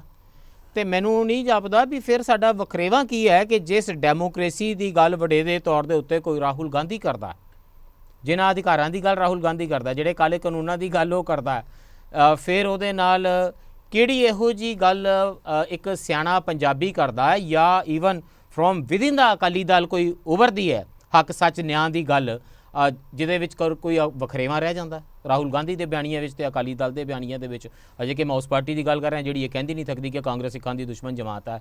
ਕੀ ਵਕਤ ਆ ਗਿਆ ਕਿ ਅਸੀਂ ਆਪਣੀ ਪੋਲੀਟਿਕਸ ਨੂੰ ਦੁਬਾਰਾ ਦੇਖੀਏ? ਜਿਹੜੀਆਂ ਲੀਗੇਸੀ ਦੀਆਂ ਲੜਾਈਆਂ ਨੇ, ਪੰਜਾਬ ਨੇ ਲੀਗੇਸੀ ਦੀਆਂ ਲੜਾਈਆਂ ਦੇਖੀਆਂ ਨੇ, ਕਾਂਗਰਸ ਦੇ ਨਾਲ ਪੰਜਾਬ ਦਾ ਇੱਕ ਤਫਰਕਾ 80 ਤੋਂ ਬਾਅਦ ਪਿਆ ਵੀ ਹੈ, 84 ਤੋਂ ਬਾਅਦ ਬੜਾ ਜ਼ਬਰਦਸਤ ਪਿਆ ਹੋਇਆ, ਪਰ ਕੀ ਇਹ ਵਕਤ ਆ ਗਿਆ ਕਿ ਦਰਅਸਲ ਡੈਮੋਕ੍ਰੇਸੀ ਦੀ ਲੜਾਈ ਨੂੰ, ਜਮਹੂਰੀਅਤ ਦੀ ਲੜਾਈ ਨੂੰ ਵਡੇਰਾ ਕਰਨਾ ਬਹੁਤ ਜ਼ਿਆਦਾ ਜ਼ਰੂਰੀ ਹੈ? ਮੈਨੂੰ ਇਉਂ ਵੀ ਜਾਪਦਾ ਕਿ ਜੇ ਕਿਸੇ ਨੇ, ਇਹ ਸ਼ਬਦ ਇੱਕ ਤਾਂ ਵਰਤਣ ਲੱਗਿਆ ਮੈਨੂੰ ਪਤਾ ਨਹੀਂ ਕਿਉਂ, ਇੱਕ ਕੋਫਤ ਬੜੀ ਹੁੰਦੀ ਹੈ, ਜੇ ਕਿਸੇ ਨੇ ਕਿਸੇ ਦਿਨ ਕਿਸੇ ਖਾਲਿਸਤਾਨ ਦੀ ਗੱਲ ਕਰਨੀ ਵੀ ਹੈ ਤਾਂ ਉਹਦੇ ਲਈ ਵੀ ਤਾਂ ਸਪੇਸ ਉਹਦੇ ਵਿੱਚੋਂ ਹੀ ਨਿਕਲੇਗੀ ਨਾ, ਜੇ ਤੁਸੀਂ ਜਮਹੂਰੀਅਤ ਦਾ ਉਹ ਦਾਇਰਾ ਵਡੇਰਾ ਕਰੋਗੇ, ਵਰਨਾ ਤੇ ਫਿਰ ਦਿਬਰੂਗੜ੍ਹ ਤਾਂ ਸਾਈਂ ਲਈ ਬੈਠੇ ਨੇ ਹਰ ਵੇਲੇ। ਦੇਖੋ ਇਕੱਠੇ ਕਿਵੇਂ ਹੋਇਆ ਜਾ ਸਕਦਾ, ਜ਼ਰੂਰਤ ਹੈ ਔਰ ਬਿਲਕੁਲ ਹੋ ਸਕਦੇ ਨੇ। ਜੇ ਦੋ ਐਗਜ਼ਾਮਪਲ ਨੇ ਹਿਸਟਰੀ ਦੀ ਵੀ ਤੇ ਤਾਜੀ ਵੀ। ਕਿਸਾਨ ਅੰਦੋਲਨ ਨੇ ਦਿਖਾਇਆ ਕਿ ਉੱਥੇ ਕਾਮਰੇਡ ਵੀ ਤੇ ਪੰਥ ਦਾ ਵੀ ਝੰਡਾ, ਸਾਰੇ ਝੰਡੇ ਕਾਂਗਰਸੀ ਵੀ ਸਾਰੇ ਇਕੱਠੇ ਹੋਏ, ਕਾਂਗਰਸੀ ਹੋਏ ਅਕਾਲੀ, ਮਤਲਬ ਕੋਈ ਵੀ ਸ਼ੇਡ ਹੋਏ ਉਹ ਕੋਈ ਮਤਲਬ ਨਹੀਂ ਹੈ ਬਿਲਕੁਲ। ਹਿਸਟਰੀ ਦੇ ਵਿੱਚ ਜੇ ਇਦੋਂ ਥੋੜਾ ਜਿਹਾ ਪਿੱਛੇ ਚਲੇ ਜਾਈਏ 100 ਸਾਲ ਪਿੱਛੇ, ਬੱਬਰ ਅਕਾਲੀ ਟੋਟਲੀ ਆਰਮਡ ਨੇ ਤੇ ਅਕਾਲੀ ਦਲ ਟੋਟਲੀ ਪੀਸਫੁਲ ਹੈ। ਦੋਨਾਂ ਦੀ ਕਦੇ ਲੜਾਈ ਦੇਖੀ ਹੈ? ਬੱਬਰ ਕੇਵਲ ਉਹਨਾਂ ਨੂੰ ਇਹ ਕਹਿੰਦੇ ਸੀ ਵੀ ਤੁਹਾਡੇ ਵਾਲੇ ਨਾਲ ਐ ਕੁੱਟ ਨਹੀਂ ਅਸੀਂ ਖਾਣੀ ਜਿਵੇਂ ਤੁਸੀਂ ਖਾ ਰਹੇ ਹੋ ਮੋਰਚਿਆਂ 'ਚ, ਪਰ ਜਿਹੜਾ ਤੁਹਾਡੇ ਤੇ ਤਸੱਦਦ ਕਰੂ ਉਹਨੂੰ ਅਸੀਂ ਸੋਧਾਂਗੇ। ਦੋਨਾਂ ਦਾ ਤਾਂ ਇੱਕ ਅਲਾਇੰਸ ਸੀ ਨਾ, ਚਾਹੇ ਉਹ ਜਾਣ ਕੇ ਸੀ ਕਿਵੇਂ ਵੀ ਸੀ, ਤੇ ਆਪਸਦਾਰੀ 'ਚ ਤਾਂ ਨਹੀਂ। ਗਦਰੀ ਬਾਬਿਆਂ ਨੂੰ ਦੇਖ ਲਓ, ਇਧਰੋਂ ਦੇਖੋ ਕਾਮਰੇਡ ਆ, ਉਧਰੋਂ ਦੇਖੋ ਸਿੱਖ ਨੇ। ਨਹੀਂ, ਮੈਂ ਇਹੀ ਗੱਲ ਕਰ ਰਿਹਾ ਕਿ ਜਦੋਂ ਹਿਸਟਰੀ 'ਚ ਜਦੋਂ ਮੂਵਮੈਂਟਾਂ ਵੀ ਹੋਈਆਂ ਨੇ, ਤੁਸੀਂ ਇੱਕ ਦੂਜੇ ਦੇ ਸਹਿਯੋਗੀ ਹੁੰਦੇ ਹੋ, ਰਾਹ ਚਾਹੇ ਵੱਖਰਾ ਵੀ ਹੋਵੇ, ਡਿਫਰੈਂਟ ਟਾਈਪ ਦਾ ਚੀਜ਼ਾਂ ਨੇ, ਤੇ ਉਹਨੂੰ ਕਿਸਾਨ ਅੰਦੋਲਨ ਨੇ ਮੁੜ ਕੇ ਬਹੁਤ ਲੰਮੇ ਸਮੇਂ ਬਾਅਦ ਅਮਲ 'ਚ ਉਤਾਰਿਆ ਉਹ ਚੀਜ਼ ਨੂੰ। ਪਰ ਟ੍ਰੇਨਿੰਗ ਕੌਣ ਦੇਗਾ? ਉਦੋਂ ਟ੍ਰੇਨਿੰਗ ਕਿਵੇਂ ਦਿੱਤੀ ਹੈ ਲੋਕਾਂ ਨੂੰ ਜਾ ਕੇ, ਚਾਹੇ ਉਹ ਮੋਰਚੇ ਹੋਣ ਚਾਹੇ ਬਾਕੀ ਪਿੰਡ ਸੱਥਾਂ 'ਚ। ਹੁਣ ਅਸੀਂ ਕੀ ਕੀਤਾ, ਹੁਣ 92 ਟ੍ਰੈਫਿਕ ਹੈ ਸਾਡੇ ਕੋਲ, ਅਸੀਂ ਟੀਵੀ ਮੂਹਰੇ ਬੈਠਦੇ ਹਾਂ, ਅਸੀਂ ਵੀਡੀਓ ਫੇਸਬੁੱਕ ਤੇ ਸੁਣਦੇ ਹਾਂ, ਅਸੀਂ ਕਿਤੇ ਵੀ ਸੁਣਦੇ ਹਾਂ, ਸੰਵਾਦ ਕਿੱਥੇ ਹੈ? ਸੰਵਾਦ ਹੋਣਾ ਸੀ ਸਾਡੀਆਂ ਸੱਥਾਂ 'ਚ। ਟ੍ਰੇਨਿੰਗ ਕਿੱਥੋਂ ਮਿਲਦੀ ਹੈ? ਉਹ ਟ੍ਰੇਨਿੰਗ ਹੋਣੀ ਸੀ ਸਾਡੀਆਂ ਵਿਦਿਅਕ ਸੰਸਥਾਵਾਂ ਦੇ ਵਿੱਚ, ਉਹ ਟ੍ਰੇਨਿੰਗ ਹੋਣੀ ਸੀ ਵੱਖ-ਵੱਖ ਥਾਵਾਂ ਦੇ, ਜਾਂ ਰਾਸ਼ੀ ਪਾਰਟੀਆਂ ਨੇ ਕਰਨੀ ਸੀ। ਉਹ ਕਰਦੀਆਂ ਹੀ ਪੋਲੀਟੀਕਲ ਧਿਰਾਂ ਨੇ, ਉਹ ਬੇਸਿਕਲੀ ਨੰਬਰ 1 ਪੋਲੀਟੀਕਲ ਧਿਰਾਂ ਦੀ ਜ਼ਿੰਮੇਵਾਰੀ ਹੈ। ਜਦੋਂ ਅਕਾਲੀ ਦਲ ਮੋਰਚੇ ਲਾਉਂਦਾ ਸੀ ਉਦੋਂ ਐ ਥੋੜੀ ਕਰਦਾ, ਪਿੰਡ ਇਕੱਠ ਕਰਦਾ ਸੀ, ਪਿੰਡ ਦੱਸਦਾ ਸੀ ਆਹ ਮੁੱਦੇ ਨੇ, ਇਸ ਮੁੱਦੇ ਨਾਲ। ਉਦੋਂ ਲੋਕਲ ਸਰਕਲ ਜਥੇਦਾਰ ਦੀ, ਜਿਹੜਾ ਪਿੰਡ ਦਾ ਜਥੇਦਾਰ ਹੈ, ਉਦੋਂ ਪਾਰਟੀ ਪ੍ਰਧਾਨ ਦੀ ਬਾਹ ਫੜ ਕੇ ਖੜਾਉਣ ਦੀ ਹਿੰਮਤ ਸੀ ਕਿ ਪ੍ਰਧਾਨ ਜੀ ਕਿੱਧਰ ਚੱਲੇ ਹੋ, ਪਾਵਰ ਲੋਕਾਂ ਵਿੱਚ ਆਉਂਦੀ ਸੀ, ਪਾਵਰ ਉੱਥੋਂ ਆਉਂਦੀ ਸੀ। ਹੁਣ ਤੁਸੀਂ ਜੇ ਉਦੋਂ ਬਾਅਦ ਲਾ ਲਓ 30 ਸਾਲ ਹੋਣ ਨੇ ਸਟਾਰਟ ਹੋ ਗਏ ਨੇ, 73ਵੀਂ ਸੰਵਿਧਾਨਕ ਸੋਧ ਨੂੰ, ਹੈ ਨਾ, ਜਿਹਦੇ ਚ ਗ੍ਰਾਮ ਸਭਾ, ਜਿਹਦੇ ਚ ਪੰਚਾਇਤੀ ਰਾਜ ਸੈਟਅਪ, ਜੀ ਅਸੀਂ ਉਹਨੂੰ ਸਟੇਟ ਦਾ ਹਿੱਸਾ ਬਣਾ ਲਿਆ, 3 ਟਾਇਰ ਬਣਾ ਲਿਆ, ਔਰ ਇਨਕਲਾਬੀ ਕਦਮ ਸੀ, ਪੂਰੀ ਦੁਨੀਆ ਨੇ ਗੱਲਾਂ ਕੀਤੀਆਂ ਵੀ ਦੇਸ਼ ਪੰਜਾਬ ਜਿਹੜਾ ਇਸ ਕਲਚਰ ਨੂੰ ਵਡਿਆਉਂਦਾ ਹੈ ਕਿ ਸਰਬੱਤ ਦੇ ਭਲੇ ਦਾ ਮੁੱਦਈ ਹੈ, ਇਹ ਸੰਗਤੀ ਰੂਪ ਚ ਸਰਬੱਤ ਖਾਲਸਾ ਦੇ ਰੂਪ ਦੇ ਵਿੱਚ ਪੈਸੇ, ਇਹ ਪੰਚ ਪ੍ਰਧਾਨੀ ਚ ਫੈਸਲੇ ਲੈਂਦਾ ਹੈ। ਕੋਈ ਪੰਚ ਪ੍ਰਧਾਨੀ ਵਾਲਾ, ਕੋਈ ਸੰਗਤ ਦਰਸ਼ਨ ਵਾਲਾ, ਕੋਈ ਸਰਬੱਤ ਦੇ ਭਲੇ ਦੇ ਨਾਲ ਕੋਈ ਸਰਬੱਤ ਖਾਲਸੇ ਚੋਂ ਆਪਣਾ ਸਿਧਾਂਤ ਕੱਢਣ ਵਾਲਾ ਕਿਸੇ ਪਿੰਡ ਦੇ ਵਿੱਚ ਗ੍ਰਾਮ ਸਭਾ ਚ ਗਿਆ ਕਦੇ ਕਿ ਆਪਾਂ ਗ੍ਰਾਮ ਸਭਾ ਬੁਲਾ ਕੇ ਫੈਸਲੇ ਕਰ ਪਾਰਟੀ ਦਾ ਪ੍ਰੋਗਰਾਮ ਨਹੀਂ ਦਿਖਾਈ ਦਿੱਤਾ ਵੀ ਆ 30ਵੀਂ ਵਰ੍ਹੇਗੰਢ ਮਨਾਉਣੀ ਕਿੱਦਾਂ ਅਗਲੇ ਮਹੀਨੇ ਆ ਗਈ। ਜੇ ਉਹ ਬੰਦੇ ਆਪਦੇ ਪਿੰਡ 'ਚ ਬੈਠ ਕੇ ਆਪਾਂ ਉਹ ਫੈਸਲੇ ਕਰਨਾ ਸ਼ੁਰੂ ਕਰ ਦਈਏ, ਉਹਨਾਂ ਦੀ ਇੱਕ ਟ੍ਰੇਨਿੰਗ ਹੋ ਜਾਏਗੀ, ਉੱਥੇ ਸਵਾਲ ਪੁੱਛਣ ਦੀ ਵੀ, ਕਿਵੇਂ ਬੈਠਣਾ ਉਹਨਾਂ ਦੀ ਵੀ, ਉਹਦੇ 'ਚੋਂ ਫਿਰ ਲੀਡਰਸ਼ਿਪ ਮਰਜ ਹੋਏਗੀ। ਔਰ ਉਹ ਜਿਹੜੀ ਲੀਡਰ ਉਦੋਂ ਮਰਜ ਹੋਣਾ ਗ੍ਰਾਸ ਰੂਟ ਲੈਵਲ ਦੀ ਡੈਮੋਕ੍ਰੇਸੀ। ਔਰ ਦੂਜੀ ਗੱਲ, ਪੰਚਾਇਤਾਂ ਦੇ ਵਿੱਚ 1 ਲੱਖ ਨੁਮਾਇੰਦਾ ਚੁਣਿਆ ਜਾਂਦਾ, 48,000 ਔਰਤ ਹੈ ਉਹਦੇ 'ਚ। 1 ਲੱਖ ਨੁਮਾਇੰਦਾ ਲੋਕਾਂ ਦਾ ਚੁਣ ਕੇ ਆਉਂਦਾ, ਪੰਜ ਬਲਾਕ ਸੰਮਤੀ ਤੇ ਜ਼ਿਲ੍ਹਾ ਪ੍ਰੀਸ਼ਦ ਚੁਣ ਕੇ ਆਉਂਦਾ, ਚੁਣਿਆ ਨੁਮਾਇੰਦਾ। ਤੇ ਉਹ ਚੁਣੇ ਨੁਮਾਇੰਦੇ ਦੀ ਆਪਦੀ ਕੀ ਔਕਾਤ ਹੈ? ਪਹਿਲੀ ਗੱਲ ਤਾਂ ਉਹ ਅੱਜ ਤੱਕ ਲੜੇ ਕਿਉਂ ਨਹੀਂ ਆਪਣੇ 30 ਸਾਲਾਂ 'ਚ ਆਪਣੇ ਰਾਈਟਸ ਲਈ ਕਿ ਮੈਨੂੰ ਨਹੀਂ ਮਿਲਿਆ ਜੀ ਆਹ ਅਧਿਕਾਰ। ਦੂਜੀ ਗੱਲ ਇਹ ਹੈ ਕਿ ਕਿੱਥੇ ਔਰਤ ਸਰਪੰਚ ਜਾਂ ਪੰਚ ਹੈ ਜਿਹਨੂੰ ਤੁਸੀਂ ਇਹ ਮਾਹੌਲ ਪੈਦਾ ਕੀਤਾ ਕਿ ਉਹ ਆਪਣਾ ਕੰਮ ਆਪ ਕਰ ਲੇ? ਉੱਥੇ ਲੜਾਈ ਕੌਣ ਲੜੇਗਾ? ਇਹ ਡੈਮੋਕ੍ਰੇਸੀ ਦੀਆਂ ਲੜਾਈਆਂ ਨੇ ਨਾ। ਨਹੀਂ ਮੈਂ ਤੇ ਜਮਹੂਰੀਅਤ ਦੀਆਂ ਲੜਾਈਆਂ, ਸਿੱਖੀ ਦੀਆਂ ਲੜਾਈਆਂ ਕਿਵੇਂ ਨਹੀਂ ਹੈਗੀਆਂ? ਇਹ ਪੰਥ ਦੀ ਲੜਾਈ ਕਿੱਦਾਂ ਨਹੀਂ ਹੈ? ਇਹ ਪੰਥ ਹੋਵੇ ਜਾਂ ਕਮਿਊਨਿਸਟ ਫਿਲਾਸਫੀ, ਇਹ ਦੋਨਾਂ ਦੀ ਬੁਨਿਆਦੀ ਲੜਾਈ ਹੈ। ਕਿਉਂਕਿ ਦੋਨੋਂ ਹੇਠਾਂ ਕਿਰਤੀ ਨੂੰ ਉਹਨੂੰ ਚੱਕਣਾ ਚਾਹੁੰਦੇ ਨੇ, ਹੇਠੋਂ ਲੀਡਰਸ਼ਿਪ ਚਾਹੁੰਦੇ ਨੇ, ਬਾਕੀ ਦੀਆਂ ਚੀਜ਼ਾਂ ਛਾਤਰ ਨੂੰ ਸਲਾਮ ਹੈ ਕਿ ਉਹ ਔਰ ਆਪਣਾ ਆਏ ਕੰਮ ਕਿਉਂ ਇਮਾਨਦਾਰੀ ਨਾਲ ਕਰ ਰਿਹਾ, ਉਹ ਕਹਿੰਦਾ ਕਿ ਕੋਈ ਇਕੱਠਿਆ ਨਹੀਂ ਹੁੰਦੇ ਰਿਚੁਅਲ ਨਿਭਾਓ, ਹਾਂ। ਇਕੱਠੇ ਨਹੀਂ ਕਰਨਾ। ਆਪਾਂ ਕਿਸੇ ਪਿੰਡ 'ਚ ਜਾ ਕੇ ਕੋਈ ਗੱਲ ਨਹੀਂ ਕਰਨੀ। ਗੁਰੂ ਨਾਨਕ ਸਾਹਿਬ ਜੇ ਕਿਰਤ ਕਰੋ ਨਾਮ ਜਪੋ ਵੰਡ ਛਕੋ ਦੀ ਗੱਲ ਕਰਦਾ, ਕਿਰਤੀ ਤੁਹਾਡਾ ਖਬਰ ਲੱਗਾ ਗਾਲ ਫਾਹਾ ਲੈ ਕੇ ਮਰ ਰਿਹਾ। ਉਹਦੇ ਘਰ ਕੋਈ ਗਿਆ ਕਿਸੇ ਸੁਸਾਈਡ ਵਿਕਟਮ ਪਰਿਵਾਰ ਦੇ ਘਰ, ਤੇ ਜੇ ਨਹੀਂ ਜਾਂਦੇ ਤਾਂ ਗੁਰੂ ਨਾਨਕ ਨਾਲ ਕਿਵੇਂ ਹੋ ਤੁਸੀਂ? ਉਹਦੇ ਫਲਸਫੇ ਨਾਲ ਕਿਵੇਂ ਹੋ? ਪੰਜਾਬ ਦੇ ਮੈਲਨਿਊਟ੍ਰੀਸ਼ਨ ਦੇ ਅੰਦਰ ਆ ਰਿਹਾ ਨਾ। ਉਹਨੇ ਤਾਂ ਲਾਈਨ ਕੱਢਤੀ ਨਾ, ਮਲਕ ਭਾਗੋ ਤੇ ਭਾਈ ਲਾਲੋ ਦੇ ਵਿੱਚ, ਮੈਂ ਤਾਂ ਇੱਧਰ ਖੜਾ। ਤੁਸੀਂ ਕਿੱਧਰ ਖੜੇ ਹੋ? ਇਹ ਹੈ ਧਰਮ ਯੁੱਧਾ ਮੋਰਚੇ ਦਾ ਮੁਹਾਜ਼। ਹੁਣ ਅਸਲ 'ਚ ਭਾਈ ਮਲਕ ਭਾਗੋ ਹਾਰ ਪਵਾਉਂਦੇ ਨੇ ਕਿਸੇ ਵੀ ਪਾਰਟੀ ਦੇ ਨੇ। ਹਾਂ ਐਲੀਟ ਜਿਹੜਾ ਸੈਟਅਪ ਹੈ, ਸਾਰੇ ਬਾਕੀ ਹਾਰ ਲੈ ਕੇ ਖੜੇ ਹੁੰਦੇ ਨੇ ਲਾਲੋ ਦੀ ਕਤਾਰ ਦੇ ਵਿੱਚ ਵਿਚਾਰੇ। ਉੱਥੇ ਕੋਈ ਇਹ ਨਹੀਂ ਦੱਸਦਾ ਕਿ ਇਹਦੇ ਗੱਲ 'ਚ ਹਾਰ ਦਾ ਕੁਐਸਚਨ ਨਹੀਂ ਹੈ। ਆਪਾਂ ਬੈਠ ਕੇ ਆਪਣੀ ਗੱਲ ਕਰਨੀ ਆ ਉਸ ਪੱਧਰ ਤੇ। ਜਿਹੜੀ ਗੱਲਬਾਤ ਤੁਸੀਂ ਕਰ ਰਹੇ ਹੋ, ਜਿਹੜੀ ਹਮੀਰ ਸਿੰਘ ਕਰ ਰਹੇ, ਕਿਹਨਾਂ ਨੇ ਸਵਾਲ ਚੁੱਕਿਆ ਵੀ ਇਹ ਆਵਾਜ਼ਾਂ ਨੁਮਾਇਆ ਨਹੀਂ ਹੈਗੀਆਂ, ਇਹ ਆਵਾਜ਼ਾਂ ਉੱਚੀਆਂ ਨਹੀਂ ਚੁੱਕੀਆਂ ਜਾਂਦੀਆਂ। ਜਿਹੜਿਆਂ ਬਾਰੇ ਤੁਸੀਂ ਕਿਹਾ ਕਿ ਉਹ ਸਾਰਾ ਦਿਨ ਫੇਸਬੁੱਕ YouTube ਕੰਜ਼ਿਊਮ ਕਰਦੇ ਨੇ, ਸਾਰਾ ਇਹ ਜਿਹੜੀ ਫੌਜ ਇੱਕ ਅਨਪੜ੍ਹ ਅਧਪੜ੍ਹ ਫੌਜ ਜਿਹੜੀ ਸਿਆਣਪ ਤੋਂ ਤਾਂ ਰਹਿਤ ਹੈ ਹੀ, ਤੁਸੀਂ ਕਿਹਾ ਉਹ ਨੌਲੇਜ ਤੋਂ ਵੀ ਰਹਿਤ ਹੈ, ਜਾਣਕਾਰੀ ਤੋਂ ਵੀ ਰਹਿਤ ਹੈ, ਤੇ ਉਹ ਸਾਰੀ ਫੌਜ ਭਰੀ ਪੀਤੀ ਬੈਠੀ ਹੋਈ ਹੈ। ਆਫਟਰ ਆਲ ਉਹ ਵੀ ਨੌਜਵਾਨ ਨੇ, ਵਲਵਲੇ ਤਾਂ ਉਹਨਾਂ ਦੇ ਦਿਲਾਂ ਦੇ ਵਿੱਚ ਵੀ, ਉਹਨਾਂ ਨੂੰ ਜੋ ਸਮਝ ਆਉਂਦਾ ਫਿਰ ਉਹਦੇ ਪਿੱਛੇ ਤੁਰ ਰਹੇ ਨੇ। ਉਹਨਾਂ ਨੂੰ ਲੱਗਦਾ ਠੀਕ ਹੈ ਯਾਰ, ਉਹ ਹਿੰਦੂ ਰਾਜ ਦੀ ਗੱਲ ਕਰਦੇ ਨੇ, ਆਪਾਂ ਸਿੱਖ ਰਾਜ ਦੀ ਕਿਉਂ ਨਹੀਂ ਕਰਦੇ ਆ? ਹੁਣ ਇਹ ਆਵਾਜ਼ਾਂ ਨੁਮਾਇਆ ਕਿਉਂ ਨਹੀਂ? ਮੈਂ ਇਹ ਸਾਡੇ ਸਾਥੀ ਬੜੇ ਸੀਨੀਅਰ ਪੱਤਰਕਾਰ ਨੇ, ਸੁਖਦੇਵ ਸਿੰਘ ਟ੍ਰਿਬਿਊਨ ਦੇ ਵਿੱਚ ਰਹੇ ਨੇ, ਮੈਂ ਇਹਨਾਂ ਨੇ ਫੇਸਬੁੱਕ ਪੋਸਟ 'ਤੇ ਲਿਖਿਆ, ਮੈਂ ਸਵੇਰੇ ਪੜ੍ਹ ਰਿਹਾ ਸੀ, ਇਹਨਾਂ ਨੇ ਲਿਖਿਆ 21ਵੀਂ ਸਦੀ ਦੇ ਸੰਸਾਰ ਅੰਦਰ ਵਿਚਰਦੇ ਦੁਸ਼ਮਣ ਦੇ ਸਨਮੁਖ 18ਵੀਂ ਸਦੀ ਵਾਲੀ ਸੋਚ, 18ਵੀਂ ਸਦੀ ਵਾਲੇ ਸੰਗਠਨਾਂ ਤੇ ਸੰਦਾਂ ਨਾਲ ਲੜਨ ਦਾ ਹਿਆ ਕਰਨਾ ਇਹ ਬੜਾ ਹੈਰਾਨੀਜਨਕ ਹੈ। ਪਤਾ ਨਹੀਂ ਕਿਉਂ ਅਸੀਂ ਕਮਿਊਨਿਸਟਾਂ ਦੀ 1948 ਵਾਲੀ ਤੇਲੰਗਾਨਾ ਬਗਾਵਤ ਤੋਂ ਤੇ 84 ਤੋਂ 95 ਵਾਲੇ ਪੰਜਾਬ ਦੇ ਧਰਮ ਯੁੱਧ ਤੋਂ ਕੁਝ ਯੁੱਧ ਨੀਤਕ ਸ਼ਬਦ ਕੱਢਣ ਤੋਂ ਇਨਕਾਰੀ ਹਾਂ ਕਿ ਲੜਾਈ ਕਿੱਦਾਂ ਲੜੀ ਦੀ ਹੈ। ਜੱਦੋ ਜਹਿਦ ਦਾ ਧੁਰਾ ਅੱਜ ਪੰਜਾਬ ਦੀ ਕਲੋਨੀਅਲ ਆਰਥਿਕ ਲੁੱਟ ਬਣਨਾ ਚਾਹੀਦਾ ਹੈ। ਸੰਘਰਸ਼ ਸ਼ਾਂਤੀਪੂਰਵਕ ਲੋਕ ਰਾਜੀ ਕੂਟਨੀਤਕ ਸੰਦਾਂ ਨਾਲ ਲੜਿਆ ਜਾਵੇ। ਤੱਟ ਫੱਟ ਜਿੱਤਾਂ ਦੀ ਆਸ ਨਹੀਂ ਰੱਖਣੀ ਚਾਹੀਦੀ, ਲੰਮੇ ਸਾਹ ਚੱਲਣਾ ਪਵੇਗਾ। ਹੁਣ ਮੈਨੂੰ ਦੱਸੋ, ਇਹਨਾਂ ਲਾਈਨਾਂ ਦੇ ਉੱਤੇ ਤੁਹਾਡੇ ਵਰਗੇ ਲੋਕਾਂ ਦੇ ਬਿਆਨੀਏ ਦੇ ਉੱਤੇ ਮੈਨੂੰ ਬਹੁਤ ਘੱਟ ਆਵਾਜ਼ਾਂ ਮੀਡੀਆ ਦੇ ਵਿੱਚ ਵੀ ਨੁਮਾਇਆਂ ਤੌਰ ਤੇ ਸੁਣਾਈ ਦਿੰਦੀਆਂ ਨੇ। ਇੱਕ ਸਾਡੇ ਆਪਣੇ ਹਿਸਟੋਰੀਅਨ ਨੇ ਡਾਕਟਰ ਸੁਮੇਲ ਸਿੰਘ ਸਿੱਧੂ ਹਰੀ, ਮੈਂ ਉਹਨਾਂ ਦੀ ਯਾਦਵਿੰਦਰ ਕਰਫਿਊ ਨਾਲ ਇੰਟਰਵਿਊ ਦੇਖ ਰਿਹਾ ਸੀ ਚੈਨਲ ਦੇ ਉੱਤੇ, ਤੇ ਜਿਸ ਕਲੈਰਿਟੀ ਦੇ ਨਾਲ, ਜਿਸ ਬਜਵੇਂ ਰੂਪ ਦੇ ਵਿੱਚ ਉਹ ਇਹ ਸਾਰੇ ਅੰਮ੍ਰਿਤਪਾਲ ਵਾਲੇ ਘਟਨਾਕ੍ਰਮ ਦੇ ਬਾਰੇ ਆਪਣੀ ਗੱਲ ਰੱਖਦਾ ਹੈ, ਪੰਜਾਬ ਦੇ ਵਿੱਚ ਅਸੀਂ ਇਸ ਕਿਸਮ ਦੀ ਗੱਲਬਾਤ ਨੁਮਾਇਆਂ ਰੂਪ ਵਿੱਚ ਦਰਅਸਲ ਰੱਖ ਨਹੀਂ ਸਕੇ ਉਹਨਾਂ ਨੌਜਵਾਨਾਂ ਲਈ ਜਿਨ੍ਹਾਂ ਦੀ ਫੌਜ ਕੋਈ ਨਾ ਕੋਈ ਆਪਣੇ ਪਿੱਛੇ ਲਾਈ ਫਿਰਦਾ। ਉਹ ਯੂਪੀ ਤੋਂ ਲੈ ਕੇ, ਮਤਲਬ ਉਹੀ ਫੌਜ ਹੈ, ਉਹੀ ਹਿੰਦੂ ਰਾਸ਼ਟਰ ਦੀ ਫੌਜ ਹੈ, ਉਹੀ ਬੁਲਡੋਜ਼ਰ ਜਸਟਿਸ ਦੀ ਡਿਮਾਂਡ ਕਰਦੀ ਫਿਰਦੀ ਹੈ, ਉਹੀ ਪਹਿਲਾਂ ਸਿਨੇਮਾ ਘਰਾਂ 'ਚ ਲੋਕਾਂ ਨੂੰ ਕੁੱਟਦੀ ਸੀ ਕਿ ਤੁਸੀਂ ਜਨਗਣ ਮਨ ਤੇ ਖੜੇ ਨਹੀਂ ਹੋਏ, ਉਹੀ ਦੁਕਾਨਾਂ ਲੱਭਦੀ ਫਿਰਦੀ ਹੈ ਨਵਰਾਤਰਿਆਂ ਦੇ ਵਿੱਚ ਮੀਟ ਦੀਆਂ ਕਿਹਨੂੰ ਬੰਦ ਕਰਾਉਣੀਆਂ ਨੇ, ਉਹੀ ਮੇਰੇ ਬੱਚਿਆਂ ਨੂੰ ਪਾਰਕਾਂ 'ਚ ਕੁੱਟਣ ਜਾਂਦੀ ਹੈ ਵੈਲੈਂਟਾਈਨ ਡੇ ਵਾਲੇ ਦਿਨ ਕਿ ਕੋਈ ਕਿਤੇ ਮੁਹੱਬਤ ਨਾ ਕਰ ਬੈਠੇ। ਇਹ ਆਵਾਜ਼ਾਂ ਉੱਚੀ ਕਿਉਂ ਨਹੀਂ ਉੱਠਦੀਆਂ? ਜਿਨ੍ਹਾਂ ਤੋਂ ਉਮੀਦ ਹੈ ਕਿ ਉਹ ਲੜਾਈ ਦਾ ਪਿੜ ਬਣਾਉਣਗੇ, ਉਹ ਆਵਾਜ਼ਾਂ ਕਿਉਂ ਨਹੀਂ ਸੁਣਾਈ ਦੇ ਰਹੀਆਂ? ਤੁਹਾਡੇ ਸਵਾਲ ਦੇ ਵਿੱਚ ਵੈਸੇ ਉੱਤਰ ਛੁਪਿਆ ਹੋਇਆ ਕਿ ਮੈਨੂੰ ਆਪਣਾ ਉੱਤਰ ਪਤਾ ਕਿ ਅਸੀਂ ਦਰਅਸਲ ਬੇਈਮਾਨ ਹੋਏ, ਅਸੀਂ ਲੜਾਈ ਤੋਂ ਭਗੌੜੇ ਹੈਗੇ ਆ। ਨਵੀਂ ਲੜਾਈ ਜਿਹੜੀ ਹੈਗੀ ਆ, ਮੈਨੂੰ ਲੱਗਦਾ ਕਿ ਜਿਵੇਂ ਹਮੀਰ ਉਹਨਾਂ ਨੇ ਕਿਹਾ ਕਿ ਇਹ ਕਮਿਊਨਿਸਟਾਂ ਦੀ ਲੜਾਈ ਵੀ ਆ, ਤੇ ਇਹ ਸੱਚੀ ਮੁੱਚੀ ਦੇ ਜਿਹੜੇ ਵੱਡੀ ਗਿਣਤੀ ਦੇ ਸਿੱਖ ਨੇ ਉਹਨਾਂ ਦੀ ਲੜਾਈ ਵੀ ਆ। ਵੱਡੀ ਗਿਣਤੀ ਦੇ ਵਿੱਚ ਅਸਲ ਜਿਹੜੇ ਸਿੱਖ ਨੇ ਉਹ ਉਹਨਾਂ ਹੀ ਕਦਰਾਂ ਕੀਮਤਾਂ ਨਾਲ ਜੁੜੇ ਹੋਏ ਨੇ ਜਿਹੜੀਆਂ ਅਸੀਂ ਗੁਰੂ ਗ੍ਰੰਥ ਸਾਹਿਬ ਵਾਲੀਆਂ ਕਦਰਾਂ ਕੀਮਤਾਂ ਦੀ ਗੱਲ ਕਰਦੇ ਹਾਂ ਤੇ ਜਸਟਿਸ ਦੀਆਂ ਕਦਰਾਂ ਕੀਮਤਾਂ ਦੀ ਗੱਲ ਕਰਦੇ ਹਾਂ। ਉਹ ਚਾਹਤ ਉਹਨਾਂ ਦੀ ਉਹੀ ਹੈ, ਪਰ ਇੱਕ ਤਾਂ ਉਹ ਸੰਗਠਿਤ ਨਹੀਂ ਹੈਗੇ ਤੇ ਉਨੇ ਜ਼ਿਆਦਾ ਇਸ ਮੁੱਦੇ ਨੂੰ ਲੈ ਕੇ ਚੇਤਨ ਵੀ ਸ਼ਾਇਦ ਘੱਟ ਨੇ। ਭਗੌੜੇ ਹੋਣ ਦੀ ਬਜਾਏ ਮੈਂ ਕਹੂੰਗਾ ਕਿ ਉਹਨਾਂ ਕੋਲ ਲੜਾਈ ਦੇ ਨਵੇਂ ਤਰੀਕੇ ਹਾਲੇ ਤੱਕ ਸੋਚੇ ਨਹੀਂ। ਅਸੀਂ ਨਵੀਂ ਟਰਮੀਨੋਲੋਜੀ ਵੀ ਨਹੀਂ ਸੋਚੀ, ਨਵੇਂ ਤਰੀਕੇ ਨਹੀਂ ਸੋਚੇ। ਹੁਣ ਵੀ ਜਿਹੜੀਆਂ ਲੜਾਈਆਂ ਚੱਲ ਰਹੀਆਂ ਜਾਂ ਅਸੀਂ ਬੇਈਮਾਨ ਆ ਜਾਂ ਅਸੀਂ ਲੇਜ਼ੀ ਆ, ਜਿਹੜੀਆਂ ਖੱਬੇ ਪੱਖੀ ਧਿਰਾਂ ਦੇ ਵੱਲੋਂ ਵੀ ਜੋ ਲੜਾਈਆਂ, ਜਿਸ ਤਰ੍ਹਾਂ ਨਾਲ ਅੱਜ ਦੇ ਲੋਕਤੰਤਰ ਦੇ ਯੁੱਗ ਦੇ ਵਿੱਚ ਜੋ ਢਾਂਚਾ ਇੱਕ ਰਾਜਨੀਤਿਕ ਜਥੇਬੰਦੀ ਦਾ ਹੋਣਾ ਚਾਹੀਦਾ ਸ਼ਾਇਦ ਕਿਸੇ ਕੋਲ ਹੀ ਹੋਵੇ। ਹੁਣ ਵੀ ਅਸੀਂ ਐਸਡੀਐਮਾਂ ਤੇ ਡੀਸੀਆਂ ਨੂੰ ਆਪਣੇ ਮੰਗ ਪੱਤਰ ਦਿੰਨੇ ਆ, ਸਾਡੇ ਕੋਲ ਜਦ ਕਿ ਆਪਣੇ ਚੁਣੇ ਹੋਏ ਨੁਮਾਇੰਦੇ ਹੁੰਦੇ ਨੇ, ਮਤਲਬ ਉਹਨਾਂ ਦੇ ਕੋਲ ਸਾਡੀ ਪਹੁੰਚ ਨਹੀਂ। ਮੈਨੂੰ ਥੋੜਾ ਜਿਹਾ ਡਰ ਲੱਗਦਾ, ਮੈਂ 92 ਦੀ ਫੌਜ ਦੇਖਦਾ 117 ਦੇ ਹਾਲ 'ਚ। ਤੁਸੀਂ ਮੈਨੂੰ ਲੱਗਦਾ ਕਿ ਤੁਸੀਂ ਜਿਹੜੀ ਗੱਲਾਂ ਯੂਨੀਵਰਸਿਟੀਆਂ ਬਾਰੇ ਕਹੀਆਂ, ਇਹ ਮੈਂ ਆਪਣੀ ਜਿਹੜੀ ਪੰਜਾਬ ਦੀ ਅਸੈਂਬਲੀ ਨੂੰ ਦੇਖ ਕੇ ਸਾਹਮਣੇ ਮੈਂ ਦੇਖਦਾ ਨਾ, ਜਦੋਂ 92 ਨੂੰ ਮੈਂ ਇੱਕ ਦਿਨ ਹਮੀਰ ਜੀ ਨਾਲ ਗੱਲ ਕਰ ਰਿਹਾ ਸੀ, ਮੈਂ ਕਿਹਾ ਫੈਸਟੀਵਲ ਆਫ ਮੀਡੀਓਕ੍ਰਿਟੀ ਜਿਹੜਾ ਲੱਗਿਆ ਹੋਇਆ, ਤੇ ਹੁਣ ਤਾਂ ਮੈਂ ਉਹਨਾਂ ਨੂੰ ਪੇਪਰ ਪਾਸ ਕਰਦਿਆਂ ਵੀ ਦੇਖਦੇ ਆ ਵੀ ਉਹ 12ਵੀਂ ਦਾ ਪੇਪਰ ਕੋਈ ਐਮਐਲਏ ਕਿਵੇਂ ਦੇ ਰਿਹਾ, ਮਤਲਬ ਜਿਹੜੇ ਨਜ਼ਾਰੇ ਸਾਹਮਣੇ ਨਜ਼ਰ ਆ ਰਹੇ ਨੇ। ਮੈਨੂੰ ਲੱਗਦਾ ਕਿ ਜਿਹੜੀਆਂ ਤਰ੍ਹਾਂ ਨੇ ਲੜਨਾ ਹੁੰਦਾ ਜਾਂ ਜਿਹੜੀ ਤਰ੍ਹਾਂ ਨਾਲ ਸਮਾਜ ਨੂੰ ਸਹੀ ਦਿਸ਼ਾ ਵੱਲ ਲੈ ਕੇ ਜਾਣਾ, ਉਹਨਾਂ ਦਾ ਆਪਣਾ ਜਥੇਬੰਦਕ ਢਾਂਚਾ, ਉਸ ਨੂੰ ਦੁਬਾਰਾ ਤੋਂ ਸੋਚਣ ਦੀ ਲੋੜ ਹੈ ਤੇ ਨਵੀਆਂ ਤਕਨੀਕਾਂ ਨੂੰ ਲਿਆਉਣ ਦੀ ਲੋੜ ਹੈ। ਕੀ ਉਹ ਪੋਲੀਟੀਕਲ ਪਾਰਟੀਆਂ ਆਪਣੇ ਪਿੱਛੇ ਨਾਲ ਪਹਿਲਾਂ ਦਸਤਪੰਜਾ ਲੈ ਰਹੀਆਂ ਨੇ?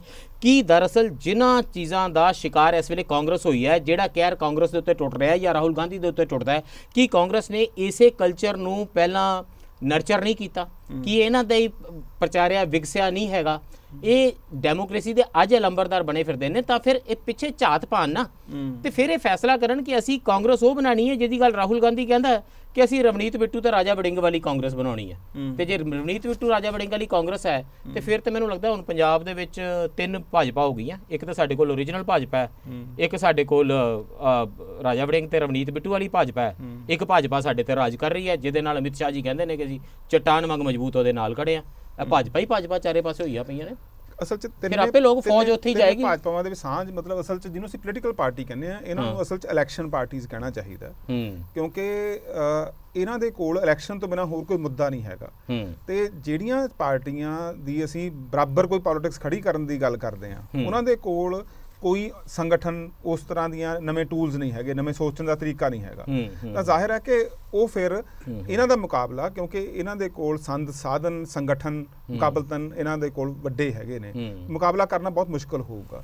ਮੈਨੂੰ ਲੱਗਦਾ ਹੁੰਦਾ ਕਿ ਸਾਡੇ ਜਿਹੜੇ ਖੱਬੇ ਪੱਖੀ ਧਿਰਾਂ ਨੇ, ਉਹਨਾਂ ਨੇ ਤਾਂ ਬੜੇ ਸਾਲਾਂ ਤੋਂ ਆਪਣੇ ਸੰਗਠਨ ਨੂੰ ਦੁਬਾਰਾ ਤੋਂ ਕਦੇ ਐਨਾਲਿਸਿਸ ਨਹੀਂ ਕੀਤਾ, ਐਬਸੈਂਟ ਹੀ ਦਿਖਾਈ ਦਿੰਦੇ ਹੈ ਨਾ, ਕਿ ਅਸੀਂ ਇਹਨੂੰ ਕੋਈ ਦੁਬਾਰਾ ਤੋਂ ਸੋਚਣਾ। ਰਵਾਇਤੀ ਪ੍ਰੈਸ ਰਿਲੀਜ਼ਾਂ ਵੀ ਆਣੀਆਂ ਬੰਦ ਹੋ ਗਈਆਂ ਨੇ ਸੀਪੀਆਈ ਸੀਪੀਐਮ ਦੀਆਂ ਪੰਜਾਬ ਦੇ ਵਿੱਚ। ਆਰਥਿਕ ਮੁੱਦਿਆਂ ਦੇ ਉੱਪਰ ਲਾਜ਼ਮੀ ਤੌਰ ਤੇ ਇਹ ਧਿਰਾਂ ਲੜਾਈ ਲੜਦੀਆਂ ਨੇ, ਪਰ ਉਹਨਾਂ ਲੜਾਈਆਂ ਦੇ ਤੌਰ ਤਰੀਕੇ ਵੀ ਪੁਰਾਣੇ ਨੇ, ਉਹਨਾਂ ਨੇ ਨਵੇਂ ਤਰੀਕੇ ਨਹੀਂ ਅਪਣਾਏ ਤੇ ਜਥੇਬੰਦੀ ਨੂੰ ਵੀ ਦੁਬਾਰਾ ਤੋਂ ਨਵੇਂ ਤਰੀਕੇ ਇਹ ਸਾਨੂੰ ਸੈਗਮੈਂਟੇਸ਼ਨ ਵੀ ਖਤਮ ਕਰਨ ਦੀ ਜ਼ਰੂਰਤ ਹੈ ਵੀ ਕਿਹੜਾ ਆਰਥਿਕ ਮੁੱਦਾ ਹੁੰਦਾ, ਕਿਹੜਾ ਧਾਰਮਿਕ ਮੁੱਦਾ ਹੁੰਦਾ। ਹੁਣ ਜਦੋਂ ਆਰਥਿਕ ਮੁੱਦੇ ਦੀ ਗੱਲ ਆਉਂਦੀ ਹੈ, ਬਜਟ ਐਲੋਕੇਸ਼ਨ ਆਉਂਦੀਆਂ ਨੇ, ਹਮੀਰ ਸਿੰਘ ਜੀ ਨੇ ਟੈਲੀਫੋਨ ਕਰਨਾ ਡਾਕਟਰ ਸੁੱਚਾ ਸਿੰਘ ਗਿੱਲ ਨੂੰ ਪੁੱਛਣ ਲਈ ਵੀ ਤੁਹਾਡਾ ਕੀ ਰਿਐਕਸ਼ਨ ਹੈ, ਬਜਟ ਵਿੱਚ ਫਲਾਣੀ ਦੀ ਫਲਾਣੀ ਮੱਦ ਰੱਖੀ ਹੈ। ਉਹ ਅਸੀਂ ਵੀ ਅਕਾਲ ਤਖਤ ਜਥੇਦਾਰ ਸਾਹਿਬ ਨੂੰ ਪੁੱਛਦੇ ਹੀ ਨਹੀਂ ਕਿ ਭਾਈ ਬਜਟ ਦੇ ਵਿੱਚ ਪੰਜਾਬ ਦੇ ਲੋਕਾਂ ਦਾ, ਪੰਥ ਦੇ ਬੱਚਿਆਂ ਦਾ ਸਿੱਖਿਆ ਰੋਜ਼ਗਾਰ ਖੋਲਿਆ ਗਿਆ ਹੈ, ਉਹਦੇ ਲਈ ਪੈਸਾ ਨਹੀਂ ਰੱਖਿਆ, ਪੰਥ ਨੇ ਦੱਸੋ ਕੀ ਜਵਾਬ ਦੇਣਾ। ਉਹ ਇੰਜ ਜਾਪਦਾ ਇਕਨੋਮਿਕ ਮੁੱਦਾ ਹੈ, ਉਹ ਧਾਰਮਿਕ ਮੁੱਦਾ ਹੈ। ਇਹ ਵੱਖਰੇਵੇਂ ਇਹ ਸਾਨੂੰ ਵੀ ਖਤਮ ਕਰਨੇ ਪੈਣਗੇ। ਮੈਂ ਕੁਝ ਦਿਨ ਪਹਿਲਾਂ ਤੁਹਾਨੂੰ ਮਿਲੇ ਹੀ ਸੀ ਸੱਚ, ਅਸੀਂ ਮੈਂ ਤੇ ਹਮੀਰ ਸਿੰਘ ਜੀ ਇਕੱਠੇ ਸੀ ਪੰਜਾਬੀ ਯੂਨੀਵਰਸਿਟੀ ਦੇ ਵਿੱਚ, ਹੋਰ ਵੀ ਪ੍ਰੋਫੈਸਰ ਸਨ। ਸਭਨਾਂ ਦੀਆਂ ਗੱਲਾਂ ਵਿੱਚ ਇੱਕ ਗੱਲ ਬੜੀ ਕਾਮਨ ਸੀ ਕਿ ਹੁਣ ਯੂਨੀਵਰਸਿਟੀ ਦੇ ਵਿੱਚ 4-5 ਪ੍ਰੋਫੈਸਰਾਂ ਨੂੰ ਛੱਡ ਕੇ ਕੋਈ ਗੱਲ ਕਰਨ ਲਈ ਬੰਦਾ ਨਹੀਂ ਰਹਿ ਗਿਆ, ਕੋਈ ਸਿਆਣੀ ਗੱਲ ਕਰਨ ਨੂੰ। ਮੈਨੂੰ ਡਰ ਇਹ ਲੱਗ ਰਿਹਾ ਸੀ ਡਾਕਟਰ ਸਾਹਿਬ ਵੀ ਮੈਂ ਯੂਨੀਵਰਸਿਟੀ ਦੇ ਕੈਂਪਸ ਵਿੱਚ ਖੜਾ ਤੇ ਯੂਨੀਵਰਸਿਟੀ ਦੇ ਪ੍ਰੋਫੈਸਰ ਜਿਨ੍ਹਾਂ ਦੀ ਅਸੀਂ ਬਹੁਤ ਇੱਜ਼ਤ ਕਰਦੇ ਹਾਂ, ਉਹ ਸਾਨੂੰ ਇਹ ਗੱਲ ਕਹਿ ਕੇ ਤੇ ਤੁਸੀਂ ਤਾਂ ਸਾਨੂੰ ਡਰਾ ਕੇ ਤੇ ਨਿਰਾਸ਼ ਕਰਕੇ ਘਰ ਭੇਜਿਆ। ਉਸ ਤੋਂ ਬਾਅਦ ਫਿਰ ਤੁਸੀਂ ਆ ਜਿਹੜਾ ਇੱਥੇ ਆ ਕੇ ਹਾਲ ਬਿਆਨ ਕੀਤਾ ਵੀ ਕਿੱਦਾਂ ਦੀਆਂ ਫੌਜਾਂ ਬਣ ਕੇ ਨਿਕਲ ਰਹੀਆਂ ਨੇ। ਇਹ ਤੇ ਡਰ ਲੱਗਦਾ, ਮੈਨੂੰ ਲੱਗਦਾ ਜਾਂ ਅੰਮ੍ਰਿਤ ਕਾਲ 'ਚ ਰਹਿੰਦੇ ਰਹਾਂਗੇ ਜਾਂ ਅੰਮ੍ਰਿਤਪਾਲ ਦੇ ਕਾਲ 'ਚ ਰਹਿੰਦੇ ਰਹਾਂਗੇ। ਇਹਦੇ ਤੋਂ ਨਿਕਲਣ ਦਾ ਇੱਕੋ ਇੱਕ ਤਰੀਕਾ ਹੈ ਕਿ ਅਸੀਂ ਉਹਨਾਂ ਲੜਾਈਆਂ ਵਿੱਢਣ ਬਾਰੇ ਗੱਲ ਕਰਨੀ ਸ਼ੁਰੂ ਕਰੀਏ ਜਿਨ੍ਹਾਂ ਦਾ ਜ਼ਿਕਰ ਇਹ ਪੈਨਲਿਸਟ ਕਰ ਰਹੇ ਨੇ, ਵਰਨਾ ਫਿਰ ਅੰਮ੍ਰਿਤ ਕਾਲ ਹੈ ਜਾਂ ਅੰਮ੍ਰਿਤਪਾਲ ਹੈ, ਉਹਦੇ ਵਿੱਚ ਤੇ ਫਸੇ ਹੀ ਆ। ਮੈਨੂੰ ਕਿਸੇ ਨੇ ਕਿਹਾ ਕਿ ਪ੍ਰੋਗਰਾਮ ਤੁਸੀਂ ਜਾਂ ਕੋਈ ਸ਼ੇਅਰ ਸੁਣਾ ਕੇ ਖ਼ਤਮ ਕਰਿਆ ਕਰੋ ਜਾਂ ਕੋਈ ਚੁਟਕਲਾ ਸੁਣਾ ਕੇ ਖ਼ਤਮ ਕਰਿਆ ਕਰੋ, ਤੇ ਮੈਂ ਤੇ ਚੁਟਕਲਾ ਹੀ ਸੁਣਾ ਸਕਦਾ ਕਿ ਸਮਿਟ ਫॉर ਡੈਮੋਕ੍ਰੇਸੀ ਹੋਈ ਹੈ ਜੀ ਇਹ ਇੰਟਰਨੈਸ਼ਨਲ ਲੈਵਲ ਦੇ ਉੱਤੇ। ਅਮਰੀਕਾ, ਕੋਸਟਾਰੀਕਾ, ਜ਼ਾਂਬੀਆ, ਨੀਦਰਲੈਂਡ ਤੇ ਸਾਊਥ ਕੋਰੀਆ ਨੇ ਰਲ ਕੇ ਕਰਾਈ ਹੈ। ਇਹਦੇ ਵਿੱਚ ਇੱਕੋ ਦਿਨ ਮੈਂ ਸੋਚਿਆ ਕਿ ਅੱਜ ਮੈਂ ਫ੍ਰੀ ਹਾਂ ਤੇ ਮੈਂ ਸਾਰੇ ਲੈਕਚਰ ਸੁਣਨੇ ਨੇ। ਉਸ ਦਿਨ ਡੈਮੋਕ੍ਰੇਸੀ ਦੇ ਵਿੱਚ ਡੈਮੋਕ੍ਰੈਟਿਕ ਵੈਲਿਊਜ਼ ਬਾਰੇ ਇਜ਼ਰਾਈਲ ਦੇ ਪ੍ਰਧਾਨ ਮੰਤਰੀ ਨੇਤਾਨਿਊ, ਇਟਲੀ ਦੀ far right wing prime minister Giorgia Meloni ਤੇ ਸਾਡੇ ਹਰਮਨ ਪਿਆਰੇ ਪ੍ਰਧਾਨ ਮੰਤਰੀ ਨਰਿੰਦਰ ਮੋਦੀ ਜੀ ਨੇ ਭਾਸ਼ਣ ਦਿੱਤੇ ਹਨ। ਇਹਦੇ ਤੇ ਹੱਸਣਾ ਕਿਉਂ ਹੈ, ਫੈਸਲਾ ਤੁਸੀਂ ਆਪ ਕਰ ਲੈਣਾ। ਅੱਜ ਲਈ ਇੰਨਾ ਹੀ, ਧੰਨਵਾਦ ਤੇ ਰੱਬ ਰਾਖਾ।